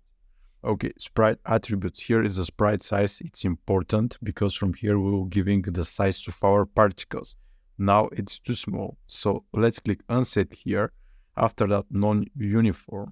Now sprite size, we have to click on this arrow on the right and to find vector 2D from float. So multiply vector 2D from float, it's our, and here the value, not the value, sorry. Here to the, let's see which one, it's here the float. Let's click here and to add random range float, for example, and now we can add two values again to our size. So let's write 250 and 350. So some of our texture will be between the size of 250 and 350. Again, it's same like the lifetime. We have more details here. So like that, it's perfect. Here we have sprite rotation mode. Let's click on it, direct angle degrees. Let's add some rotation to our smoke. And again, random range float here. And let's write something -30 and 30. So some of the particles will spawn in different rotation place, so it will rotate in every particle. Okay, the other stuff, mesh attributes, ribbon attributes, we won't need them because here we're using sprite renderer. If you're using mesh renderer, you will make corrections here on the mesh attributes. But when it's sprite, you don't need to touch the mesh stuff. Okay, let's continue with the other stuff. Here we have to click the plus button and to add a shape location. So the shape location will be sphere. So this is the location from where our particles will start spawning. It's too much. Let's write 8. Okay, it's enough. And this is everything for the shape location. Okay, now it's time to give a power of our particles. So let's add a velocity here. Velocity, it's important. Fixed issue. Okay. And let's click here to, let's see, in cone, we have different type of velocity from point. No, so we'll keep it linear. And here we will give again 2 values for better details. Random range vector here. And let's write something like 40 here, 65 here. Why not? Okay, maybe not 40, 35, 65. Okay. Here 5 and -5, for example. Here let's give like 30 and 50, for example. Okay, and we have the smoke power and how it's emitting. So it's fine, but we have to give another animation to our textures here. So this plus icon, and let's write sub UV animation, and here let's activate them, and here have to be sprite render. And now you can see how the animation is working to our textures. So it's 8x8, that's why here it's how much is 8x8, like it's 64. So 64, and we have the perfect animation of our particles, or 63, doesn't any matter. Okay, let's continue with the other settings here. We have to add a drag. We need a friction. So the drag, it's important here, and have to be, okay, rotational drag, we will stop it. We will use only the main drag and have to be 0.5, for example. We don't need a bigger value than this one. 0.5 it's enough. Now let's add acceleration force to help the velocity for more details. And let's see, the acceleration force is 0, 0, 0. Again, let's click on this arrow, random range vector, and let's add values like 15 here, 30, maybe 30 here, here 10, minus 10, here 5 and 15, for example. Okay, so force and velocity have to be like that here, sub UV. It's already here, so we need to add the color now. So it's too brighter now. Plus icon, color, and here color from curve. And now let's decrease the opacity to 0.30 and here to 0. So here they will fading at the end of their lifetime. And now it looks much better. But now it's in the same size all the time. It have to start smaller and to increase during the lifetime.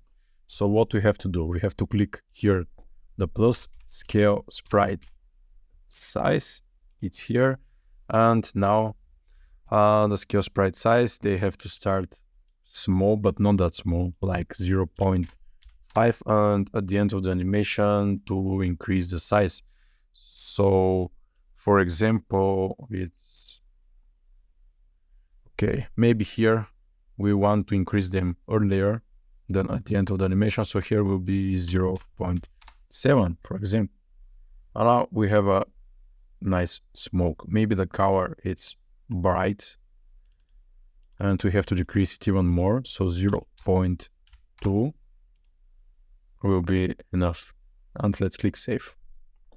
Now let's close. I will delete this ready smoke from before, and here we'll add our smoke to our scene. And you can see our smoke, it looks perfect. So in this way, in the next lecture, we will make our smoke for the tires. I hope you understand the basic stuff of Niagara, and see you in the next lectures. Let's drag our effect here. So this is our smoke. I will open it now, and you can see what we have here. It's named smoke. Now we will make another emitter, which is let's use the fontaine. Why not? We already used it before, so we will continue with that. So now we made two emitters. One of them is our smoke, and one of them is the fontaine, which is by default. So I will stop it here, and now we have to make it the same like here. Okay, so let's start first. This is our material, smoke material, which we have here. So let's add it here. Let's write smoke material. Perfect. Now it looks like that. You can see here it's the original texture, which is 8x8, but we don't want to see it like that. So that's why I told you to count every texture you have inside. So let's open here the sub UV, and here it's 1 by 1. So that's why here we see all of them together in one image. So here we have to write 8x8 because we count them, and now you can see it's only 1 by 1 here. Okay, let's see what we have here. We have to be careful with the source mouse, alignment, and facing mode. So it's particles, unaligned, and face camera. Particles automatic have to be unaligned and face camera for better results. Okay, now we don't see any difference, but for sure you will see it later. So let's click save. First we will rename this emitter to here to smoke origin, for example. Perfect. And let's continue. Okay, now here have to be emitter state, have to be system. Okay, system because it's infinite. Let's check the spawn rate. Here we have 662. So here let's make it same, 662. This is the number of particles which are going to be emitted from the beginning here. Okay, let's continue. Here initial particles. So here is the lifetime and the size. So we have to add both of them. So here the lifetime is, let's see, between 1 and 1.5. Okay, so let's write 1, 1.5. Okay, Here the cover, let's check the cover. Cover, nobody touched it before, so we want to do it here as well. Only the size here is between 50 and 100 for better details. So let's do it. Here it's 6 and 12, so 50 and 100. And now you can see we have this, they're bigger and it looks terrible now, but we will fix it. Okay, let's continue. So here we have some rotation angle, minus 360 and 360. So let's add a rotation in our textures because now they're spawned in only one direction. So we want to spawn them in different variations to rotate them again for better details. Okay, now let's click here, direct angle degrees, and here let's click this arrow here to add these two values from where our particles will be spawned. So random range float, and here let's write minus 360 and 360. And now again you can't see much difference, but here you can see how they're rotating. Every of these particles will be in different rotation value. So let's click save here. Let's continue. We are ready with these settings here. Sphere location here. So shape location, it's sphere here. And it's 8. Here it's 1 only. Okay, let's make it 1 here. Perfect. Add velocity. So it's in cone. Okay, it's in cone. No problem. Here they looks a bit different, the names, because this is the older version of Niagara stuff. But here I am supposing them together, that you can see the differences and how to use the newest when you have something from previous versions. And here at velocity, it's in cone. So again, we have cone angle, we have a velocity strength. So let's see where they are here. So velocity speed, okay, and velocity cone angle, okay, and this is the strength. So the names are different already. And now I will make it only one speed. We don't need two speeds. So first let's check. The cone angle, it's 111. Okay, let's make it same. At velocity, cone angle, 111. Okay, here it looks terrible, but we will fix it. And the speed, let's see the speed, it's 301. Okay, let's make it 300. Okay, that's perfect. But why it's falling down in our viewport? Because we have a gravity force, guys. We have to stop it or to delete it. Now you can see it's much better. Okay, I will delete this gravity force. When you click on them, you can stop them by clicking this check button here, or just to click delete on your keyboard, or on to delete. It's up to you. Okay, particle state here, same. Drag, we have the friction, so let's add a drag. We already have it, but it's too small. So let's make the value 1. Now the friction will start to work here and to stop our particles to go further. Okay, we have acceleration force. This is like the velocity, but like we are giving more speed to our velocity. I don't know how to explain it exactly, but it's like a helping tool to the velocity. So yeah, let's click this plus icon here and to click acceleration force. Let's see the difference between them. So we have minimum and maximum. So let's do it with you now.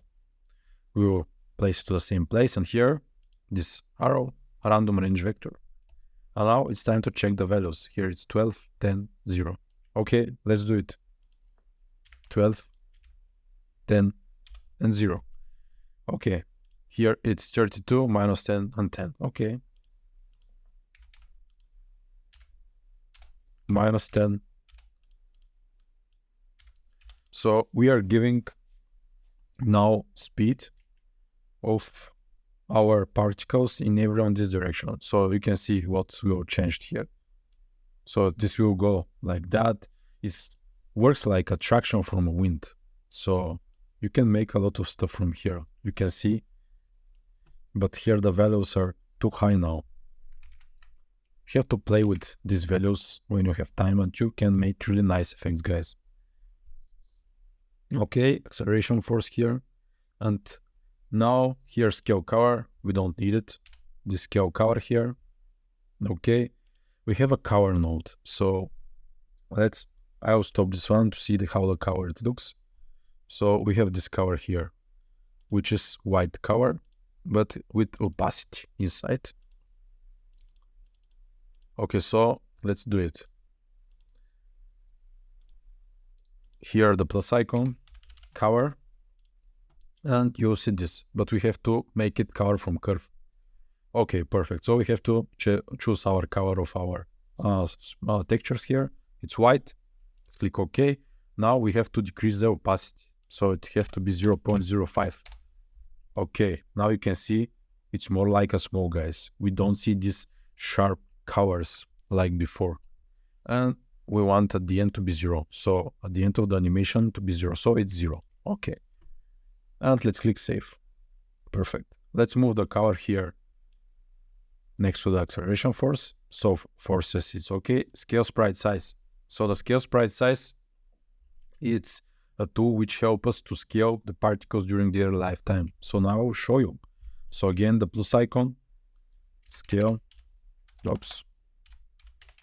scale sprite size, and you see this.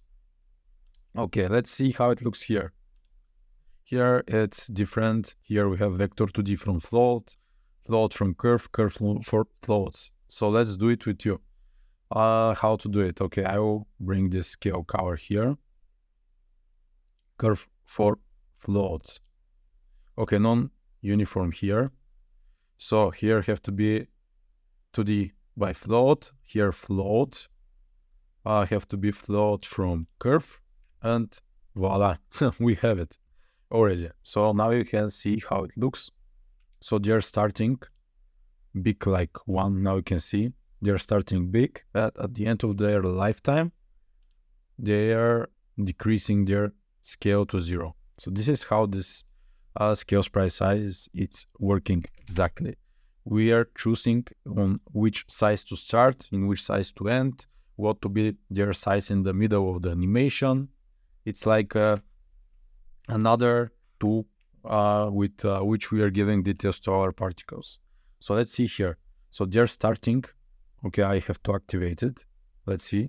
They're starting with 0.5. So they're starting really small and increasing during the lifetime. So this is how have to look the drift smoke. So the end of them, it's 3.88. Okay, for example. Okay, let's do it with you now. I will stop it. And here the beginning will be 0.5 and the end will be 3.88. For example, now you can see how it looks. They're really small at the beginning, at the end they're big. Okay, here I move it without a reason. Okay, now here the end is 3.8 and here it's 0.5. But here they look smooth. For example, you can see how smooth is the line. So let's make it smooth. By clicking this right button here, you have to click break and now everything looks smooth. Perfect. Let's click save.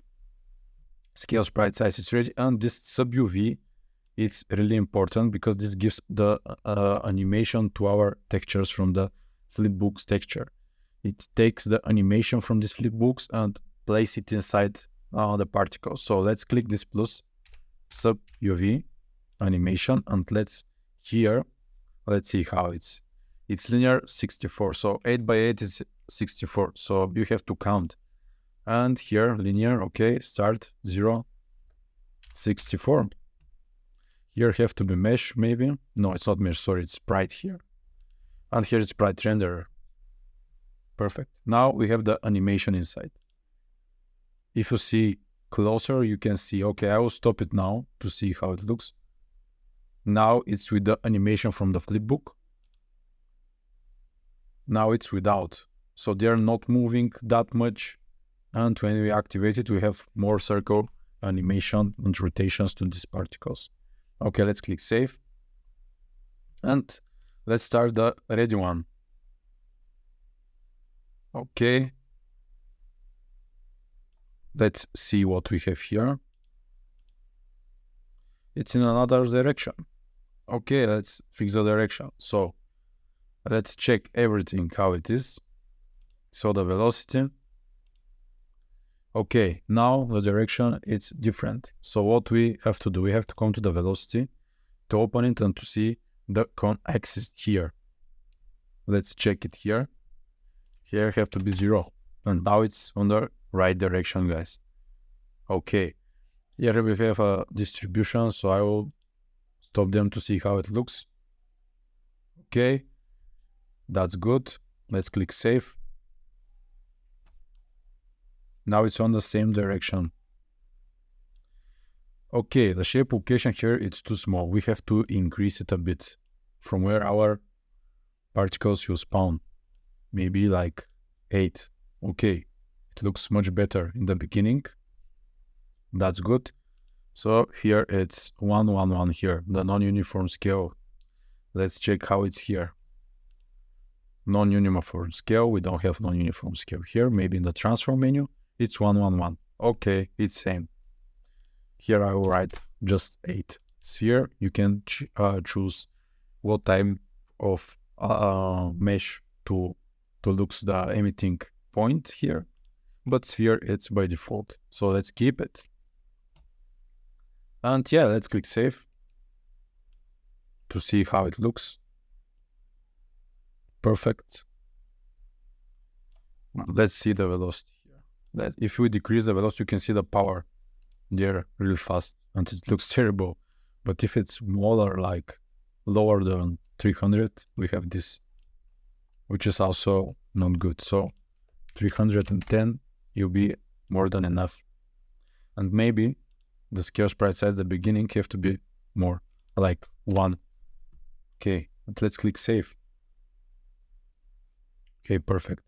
So even now I'm making changes from this effect to this one to look even better than how it was before into the cinematic, which you see into the course main page. So here everything is same, drag, same, acceleration, same, okay, color, same. Here it's not in the beginning, it's here, but this is, it doesn't make any sense. It's same if it's here or here or here, so don't worry. So forces, same. Scale sprite size, only here it's 1 and here it's 3.88 and sub UV animation 64 here as well. And yeah, spawn rate, same number. Let's decrease a bit more the intensity of the color because our sprites, our particles are big and they're too much. Maybe we will reduce them to 415 and also the color here 0.02. Okay, that's perfect. Let's click save. And now we are ready with effects. If you want to decrease the color of your smoke, if you want to be not that heavy in your scene, you have to come here, click twice here and to decrease the opacity as much as you want. You cannot even one more 0 here. It doesn't matter. If it works perfect for you, why not? So have this in mind, guys, if you want to decrease the color from here, from the opacity, and to decrease the spawn rate number as well, because they're too much, they're big, and yeah, that's why it looks more sharper, the colors inside. Now it's time to add the smoke behind the car. So let's switch off the camera now for a bit. And our smoke, from where to start? Maybe from here. Okay, here it's okay. And now let's go to the content drawer to find where is your smoke and to add this here at the end. So our smoke is placed already. Let's see, is it visible in Path Tracer? Yes, it's here. Okay, let's click lit again. And let's place it here somewhere.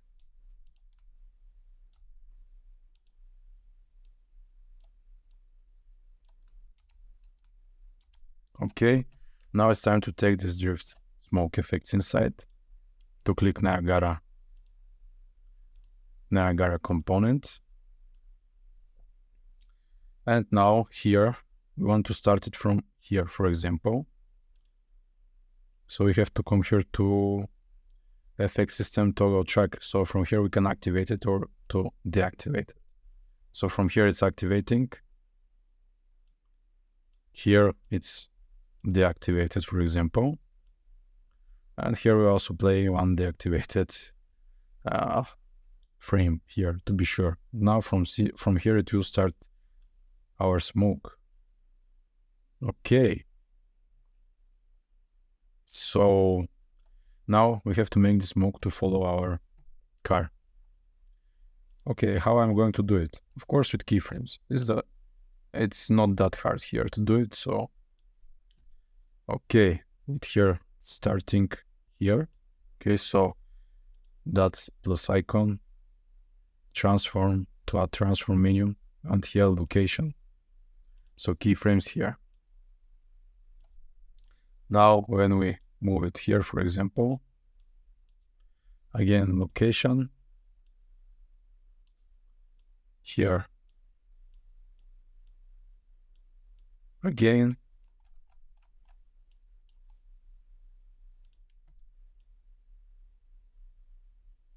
let's see, here it's two inside the car, so another keyframes here.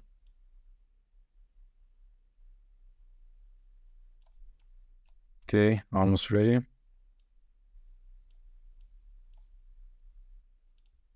Here.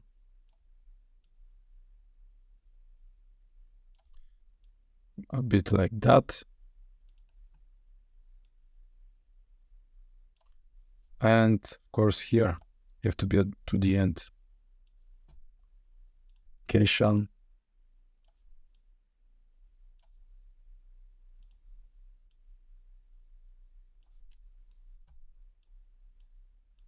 And here,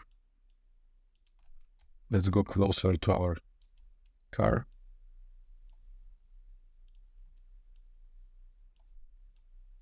Here it's too far away from the car.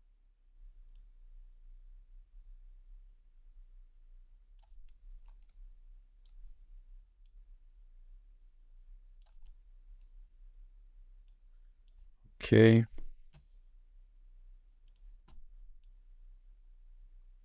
Perfect. Now our smoke is going with our car. You can see it. Okay. So there is one problem here with the textures, which we have to fix. So we have to find here the post-process volume. And here to open all of them to find one setting which is important. Let's see which one was that. Okay, exposure, I think it's here. Somewhere here have to be ray tracing. No.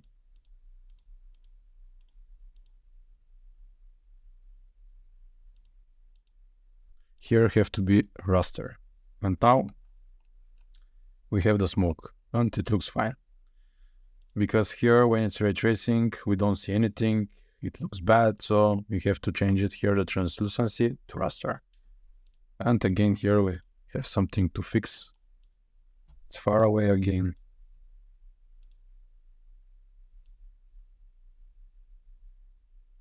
And now let's see through our camera. Have to wait. Perfect.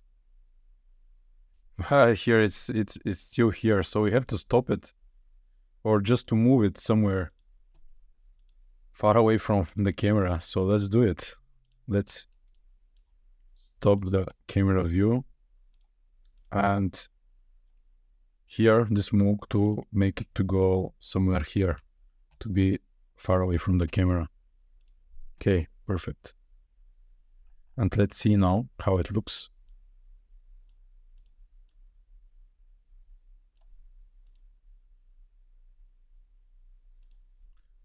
Okay, it looks good.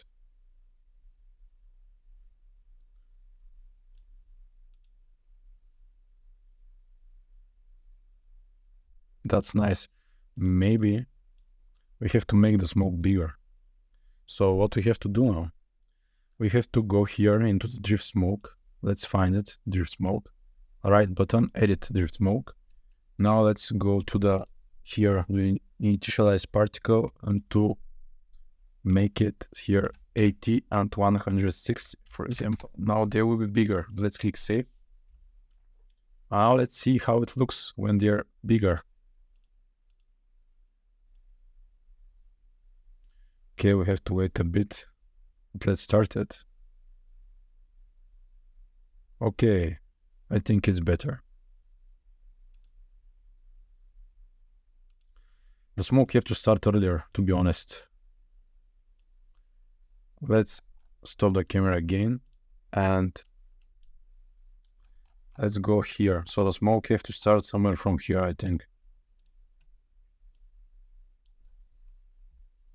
Okay, let's place it behind the car here.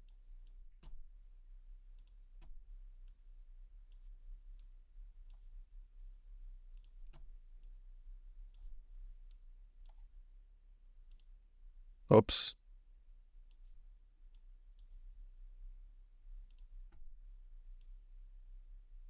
And I will move. Okay, also here.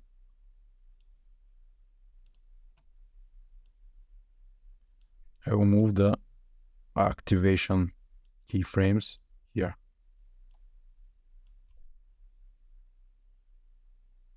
Okay, perfect. Now let's save it and to see through the camera. We have to stop until... Okay, let's see here. I will drag this outside the box. Save and let's start it now. Okay, we have some luck. That's good.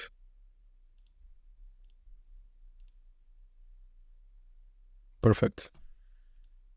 I think it's a good timing now. And let's click save, and here, when it's here to see in path tracer. The problem here, you can't see anything, it's because the particles are emitting every second, and this forces our engine to make renders in every second and starts from the beginning, and that's why we don't see it. But when we make the final render, everything will be there and will be visible. Okay, our smoke is here. There is only one a way how we can add this smoke, for example. So I will show you. Without this FX system toggle track with the activation buttons.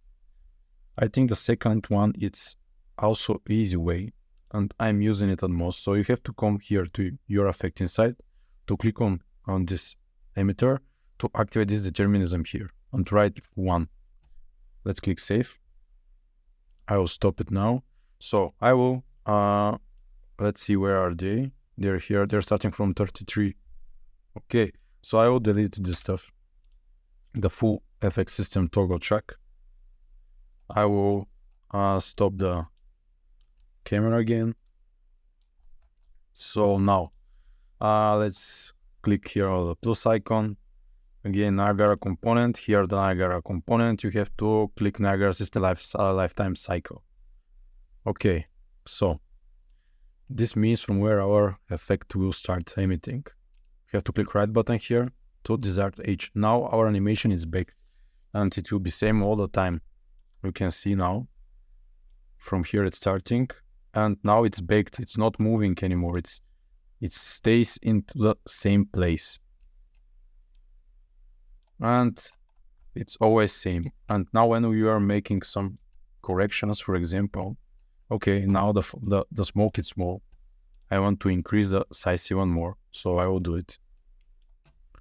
Open, edit, size 150, let's see, 300. Save. Okay, now it's bigger. And now we have bigger smoke and it looks better. Okay.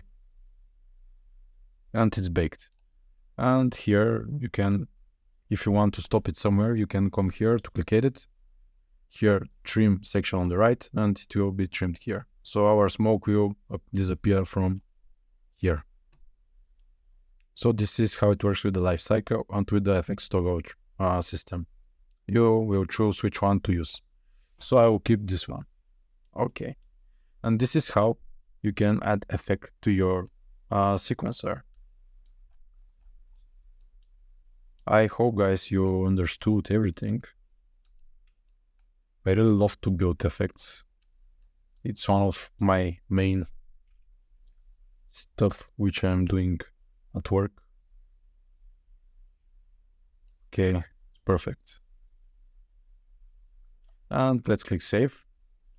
And let's go to next chapter where I will teach you how to make your settings and at the end to have one really realistic render. In this lesson, I will tell you how to import your files, which I will upload in the folder with the files and the assets about the effect inside Unreal, because it's a little bit different than the normal drag and drop like the 3D objects, because here we will use Unreal assets. So now you will see. First, let's make a folder inside a content drawer, the new one, new folder, and let's name it like assets effects or something like that.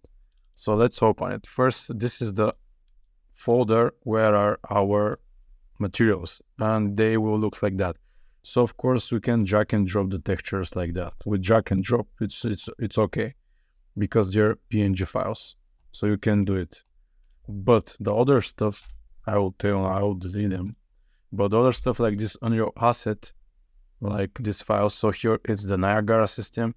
Here's the material, and here are both of the textures with Unreal asset format. So here I will upload you these materials and to use them for your project. They are the ready effects, the ready material, if you want to use it directly without creating by yourself. So I will show you now. First, what you have to do, you have to open the Epic content, the Epic Games Launcher, and after that, to find your project, to click right button, show in folder, and here the content here, and that's it. You have to go in the content folder, and when you are there, you have to find asset effects, and now files, and now you have to click to select all of the Unreal asset materials and to drag them inside, or to copy and paste them, it doesn't matter. And now you can see they're already in your folder. But if you do it with drag and drop, this won't work perfect. Maybe at all it won't work. I'm not sure. Now let's check. I will drag, for example, this smoke, and now nothing will happen. Failed to re-import, you can see. So the only way to import Unreal asset is this one, just to drag them inside the content folder of the project, and that's it. Okay, now we will speak about the post-process volume. It's an important tool because it works like a compositing tool inside Unreal Engine without to use any other compositing software, for example. Of course, you can use them. Always it's easier to use the softwares like After Effects, Nuke, or Fusion or something like that. But yeah, there is also a tool inside Unreal which can help you to make a small compositing inside. So I will show you. So here, when you write post-process volume, here you see this setting here.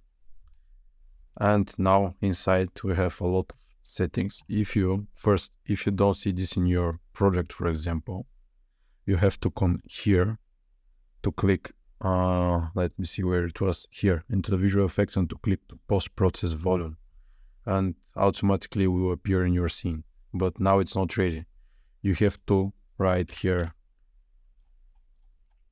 for example, this one which is bound here, or you can write unbound.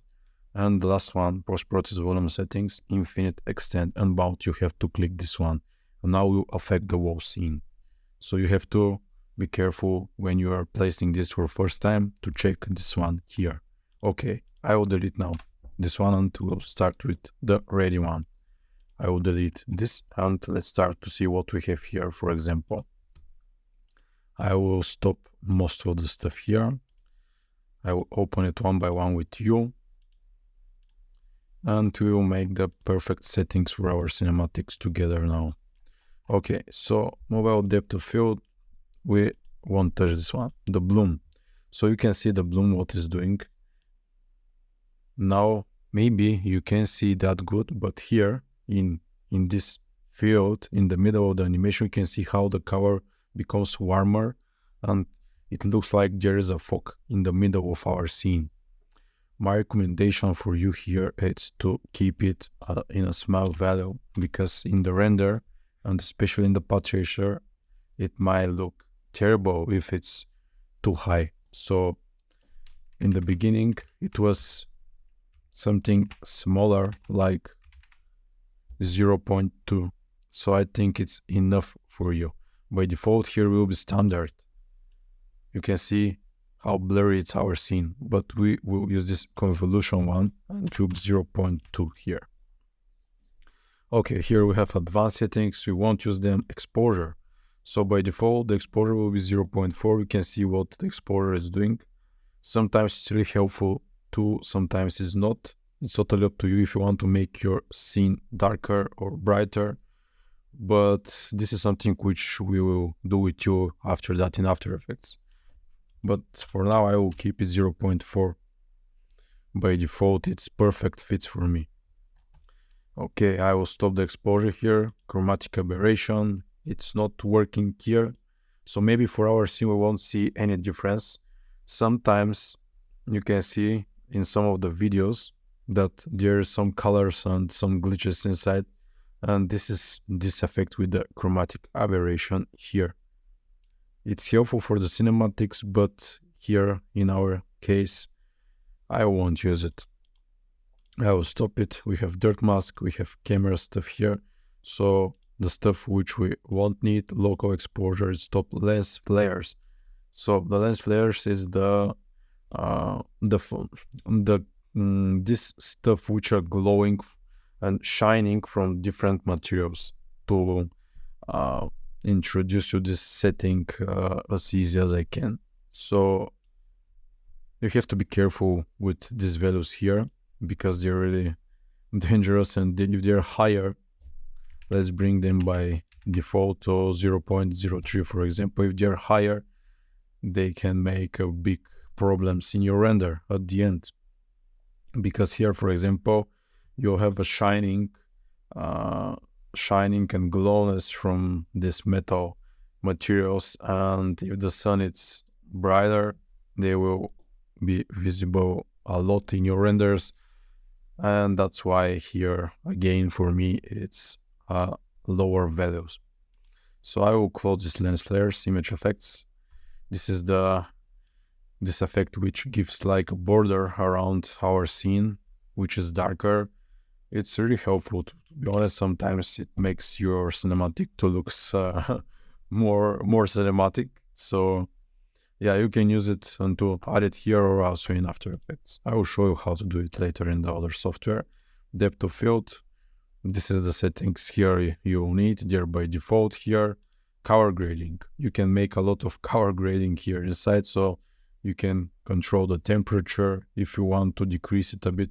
By default it's 6000, but to be honest, here 5300 and something looks much better in the render. So here I will write 5400. Okay, here we have a global saturation, contrast, gamma, gain, offset. So you can see the saturation, what we can do with the saturation. We can change the colors of our background. It's totally up to you if you want to make these corrections. This is something which is harder to be created in After Effects without the different passes, but here it's easy because you can see we can make the corrections really fast. So I won't use these corrections here for our scene because without them it looks much better. Shadows, of course, we can make some color correction to the shadows in our scene.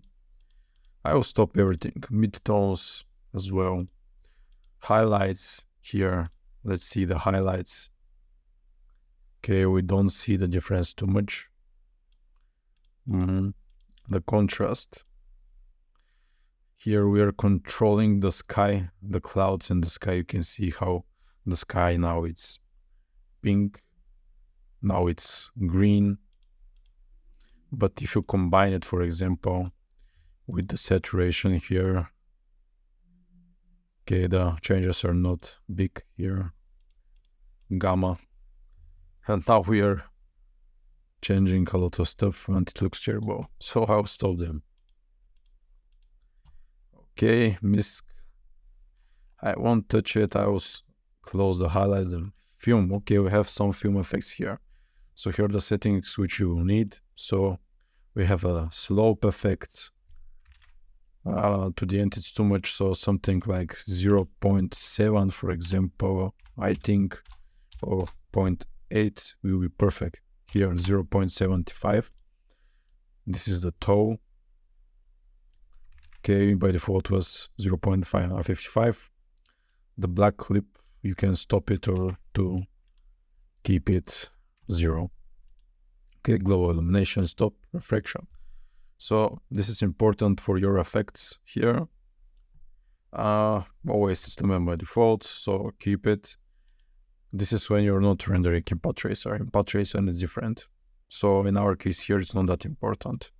Rendering features, film grain, you can add some grain here, but we will do it in After Effects. So the grain is the threshold inside the view. You can see how the threshold is moving here in the middle. This gives more cinematic look to our scene, but I prefer to add them inside After Effects. So path tracing, here are the samples which are here when we're switching to path tracing just to see the results. So we won't need to activate the other stuff here. Post-process volume here, brush setting. Okay, let's continue. Also, one more important stuff is the motion blur. You have to enable all of this stuff here. And here, the translucency have to be raster. So if it's ray tracing, the Niagara effects won't work correctly. So raster makes everything looks perfect. So be careful with the setting here.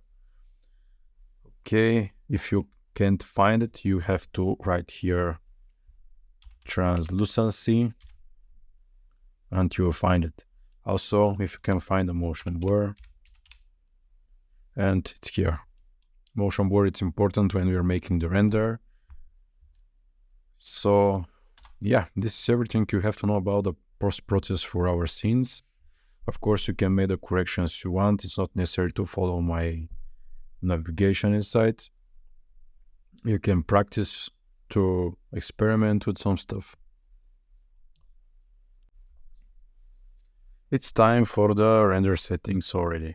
When you're ready with everything, with your scenes, with your levels, and you want to export it, you have to open the sequencer you want. So for example, we are at the latest scene, 09, and here I will click on this button. This screen will appear. So here is the name of your sequence, the settings, and the output folder where it will be saved. So let's click on the settings now, and by default, you will see this. You have to delete both of the settings. Okay. Now it's time to click here, anti-aliasing, also console variables, also game overrides, and TXR, and the last one is path tracer. Okay, now here you have to activate the path tracer here, add the motion blur inside, and also this post-process materials. Okay. Here the anti-aliasing, you have to write something like 64 and 16 here, and to activate override anti-aliasing. Okay, this is important. The sample count is the stuff which help us to have better details in our render. If you want to have more detail render, you will increase the number here, the value inside. So now 64 and 16 is enough to have a really clear render at the end of our process. So yeah, if you have a slower GPU, you can write, for example, 16 here and 4. This is enough to have a good looking render at the end. But if you want to have a high-end render, it will be something like that, or even 64 and 32. You can increase them, but you have it in mind that if you increase the counts here, you will have a slower render. So yeah, 64 here, 16, it's fine here. Okay, let's continue. Console variables are also really important. So you have to come here to click this plus icon 10 times because we have to write 10 stuff here. I will show you in a couple of minutes what you have to write there. And for now, I will leave it. Game overrides here, we have to click here and to click none. Okay, don't touch anything else. The output. Here is the folder where you want to save your frames. So by clicking this dot, you open your Mac computer and you will choose the folder. Okay, this is the name. You can choose the name you want here. Output resolution. This is HD. If you want to make it 4K, you write this and this, for example. Here is the FPS. You can make it 30 FPS. And here's the frames. So this is disabled. And now, if you don't touch it, you will render the whole scene. If you activate it, now you can choose from which frame to start your render. So if you write something like that, 22 and 100, you will render only the frames from 22 to 100. Or if you stop it, you will render the whole sequencer here from the green line in the beginning to the red line at the end. Okay, here, now it's time for the console variables. They're important. So I already prepared a configuration for you. I will activate it because I don't remember them. I will write you a file with note inside. And in this note, I will write you all of these console variables and you can copy and paste them here. So don't worry. Yes, and console variables are these. Everything what you need to have a better view of your render. So if you want to write something from you, again, you have to click this plus icon. And here, for example, you have to write, let's take the first one, air, motion, blur, quality, and you'll see, and you have to click on it. And here to write for example, and you're ready. If you want to delete one of them, you have to click this and to click delete. And that's it. Game overrides, it's same output. Okay, here I place the desktop. It's not a good idea, guys, because it will become full of frames and files. It's too much. EXR is the best possible render mode here, export. So keep it EXR, and after that we will place it inside After Effects and we will make the final composition inside. So you have to do these settings for all of the sequencers. And when you are ready with that, you have to click accept here and to start a render local. And now you have to wait. Now let's see what will appear on our screen. This is the render view, the render preview. So you have to wait until your render is ready. Here will be the frames which are rendering currently. Now it's only warming up. This is not the frames which are rendering.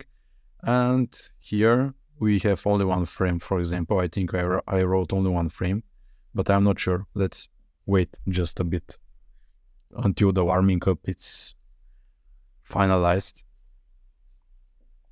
Maybe it will take a couple of minutes, I don't know, because we added a lot of sample count inside. And yeah, you have to wait. Rendering. Yeah, we're rendering only one frame now. And you have to wait until the subsamples are from 1 to 1024. And here you see all of the frames you have to render. So it's a good idea to start it over the night when you're sleeping or when you have a free time. Now I'm waiting just to show you how it's moving here. And our render, it's in progress. I told you it's really slow. Now you can see it's 64 now. For one frame, it will take like 20 minutes. It depends on the speed of your graphic card. So this is everything from the render setting, guys. Keep them, write the same console variables, and you have a really good looking render at the end. And you have to do everything like these settings for every sequencer you have. I won't do it for every sequencer now because it will take a lot of time. I have them already rendered. But yeah, if you have a sequencer you want to render, the camera, everything, the scene you want, you have to do the same stuff like that. So render your stuff now, and it's time to move to After Effects to composite all of the scenes we have rendered. So see you. Okay everyone, now we are already in our final chapter, and here we'll see how to use After Effects to make a little compositing to our scenes that looks better, some color corrections. So unfortunately this software, it's not free, you have to buy it. I'm not sure is there any free version of this software, but I think the price it's not that high, and it's something normal like a price. Okay, so yeah, it's really famous software and a lot of freelancers are using it, also the studios. And now let's start with the brief introduction inside. So here on the left side, when you create a new project, on the left side you will find your project menu where all of your stuff will be, like the scenes will be imported here on the left. This on the bottom side is the timeline where we will make corrections, cuts and color corrections to our scenes. And here on the right side are the effects. So here you have audio, info, libraries. You have to find the effects and presets here. And inside the color correction menu are all of the settings which we will use to make the compositing of our scenes. Here we have file, from where we can save our project. So when you click here on a save, you have to choose in which folder to save your project as any normal software. And also here is the import file to import some files inside the project. But we won't make it from here, we will do it inside the project menu here. So here's the composition, but this stuff first, I will show you how to use the things which we will need later. Most of the things here we won't use them. So let's start. First I will show you how to import your scene inside the After Effects. So when you're here, you have to come here on these arrows to click project, and here the right button, import file. And now immediately you have to be in this window from where you have to find your folder. Where is your renders? So your renders are in EXR files, so you have to find the folder, and these are all of our frames which we already rendered with you. So here, for example, if you want to add this scene, you have to click only the first file here, and to click open EXR sequence, you have to enable it to click import. After this window will appear here, composition, you have to make it look like this and to click OK. So when you're ready, you will find a folder here, and when you open it, you'll see there is a sequence here. You have to take it, to drag it and to place it here on this, create a new composition. So drag it here and immediately your scene will appear in After Effects. And here it's your timeline. You can see it looks good, but it needs a bit corrections. So let's delete this one now here. And now I already prepared all of the scenes which I rendered. And now let's add them inside the timeline. So first, the scene 1, I will take it and will place it here. After that, the scene 2. Here, if you want to extend the time of your composition, you have to find the composition. So it's here, this one. You have to, okay, it's composition settings, and here to write something like 49. So your composition will be 49 minutes. Not 49 minutes, sorry, 49 seconds. And now you have a bigger timeline where you can place your scenes. So you can see, okay, now let's continue with the other scene. So the scene 3, for example, here, you have to be here. Scene 4. Okay, again, let's drag it here. Okay, and this one like that. So let's start now. Okay, first here we have to cut a bit because there is a delay in the camera, so I will cut it from here. So edit, split layer, and now you cut it to two parts. So now I will drag this here and let's start. Okay, that's good. Okay, this red line here is the render. So if it's in red, everything here, so the animation will look smooth when you start it. If it's not, probably will lag because it's rendering. Okay, now we had some corrections from this cut which we made, and now we'll start render again. Okay, we don't want to have the wow animation, so I will cut it here because we have a lot of delay. For example, here also we have a delay. So I will cut it like that. Here. Okay, perfect. This is too long. So somewhere here have to be enough. So I will also stretch it like that. So you can cut it from here, edit and split layer, or if it's at the beginning or at the end, you can just stretch it with your mouse, left button of your mouse, and to place it where you want. Okay, now let's connect it with the next scene. So like that. And now this is the first animated scene. Okay, that's good. After that, when you're happy with the result you have to come here to click File, Save, and save your project. Okay, now let's add the corrections, the color corrections. So I will hide everything here and I will look for the Lumetri color. So if you can find it here in the color correction, you can write it here, Lumetri color, and you can place it. So basic correction is everything we will need. So I will write here -10 to make it a little bit more brighter, more white color. Now let's bring it back to 0. Now you can see the colors are warmer, but here are brighter. Okay, so this is perfect. So the contrast, maybe let's add 10 of the contrast, or even 20. Okay, so let's darken it a bit here to make it a bit darker. Okay, and let's see here. Let's see the whites. Let's write 20. Okay, a bit brighter. Maybe here blacks -20. No, it's too much. Now you can see how are the colors here. The black color, it's too much. So -5, it's enough. Okay, now it's time to add a noise because the noise gives more realistic look to our scene. So let's write noise here and drag the noise here. So maybe 5.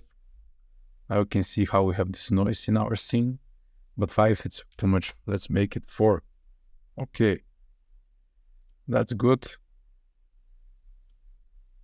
And what you can do now, if you want to add the same corrections like here. Okay, let's first add one more correction. Let's see the exposure here. Oh, this is too much. So the highest possible exposure is 7, but here it's 7, it's too much. Maybe a bit. Let's see how it looks with 1. No, it's too much. Let's see how it's -0.5. Okay, maybe minus. Okay, something like that, or just 0. 0 will be perfect. We don't need to add the exposure, and I think now it's much better than before. So if you want to stop your effect from it, you can do it from here. Okay, and also we can add a sharp effect here. Let's see how it looks with the sharpness. So sharpen, let's see, and let's increase the sharpen here. No, it's not good. Maybe 10 only. Let's see how it's without or with it. No, without sharpen. Without sharpen, it looks more realistic. And yeah, so now you can come here to hold Control to select all of them, to click Control C. And now when you're in your second scene to click Ctrl V, and they will immediately appear in your next scene, which is really helpful to do it. Okay, also here, Ctrl V, I will put everything to every scene. Okay, that's good. And if you want to move back to the project here, again a project, so let's add some more scenes. Scene 7.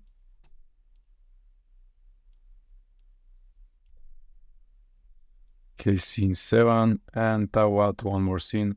I won't add everything, so you have to do the same stuff for every scene here, guys, with the color corrections and how to place it into the timeline.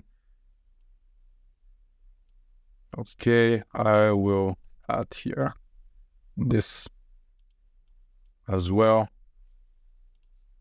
Ctrl V, and then here, the last one, Ctrl V. And after that, click File, Save, or Save as if you want to save a new project somewhere. And yeah, you will be ready with the compositing and editing of your scene. Of course, you can add a lot of color corrections if you're familiar with After Effects. You are open to do a lot of corrections if you want, but here I am showing you only the basic stuff. Okay. Now what at the end we have to do? When we are ready with our sequence here with the timeline and everything inside, here are the lines from where we are stopping the our timeline, the sequence. So here, let's drag it here to the end of our animation. Here, for example, here there is some grass in the middle, which I forgot to delete. Okay, so here will be the end of our animation, and our render will stop here. Okay, now let's hold everything. You can select it to click composition, add to render queue. So here are the settings which we have to add here. Lossless here, you have to come here. If you want to make it MP4, you have to click here to page 264. Click OK. Here it's the location. When you click on this is the location of your folder, for example, where you want to save your project, your scenes, and click save, and now they will be exported and rendered in this folder. And to click render, and now you have to wait until your cinematic is ready. So yeah, I'm using After Effects 2024. This is the first version where you can render directly in MP4. If you're with the older version, you have to come here to custom to make it QuickTime. Okay, and again to choose your folder, and after that to add it to Adobe Media Encoder to switch it to MP4 or another converter software. And yeah, this is everything you have to know about After Effects. So thank you guys for that you're here in this course, and I really appreciate it. If you have any questions, just ask me inside the comments there into the question sections, or you can write me directly in the messages. And I'm really happy to see your results at the end. You can send me there also, and if you need feedback, I will give you. So see you.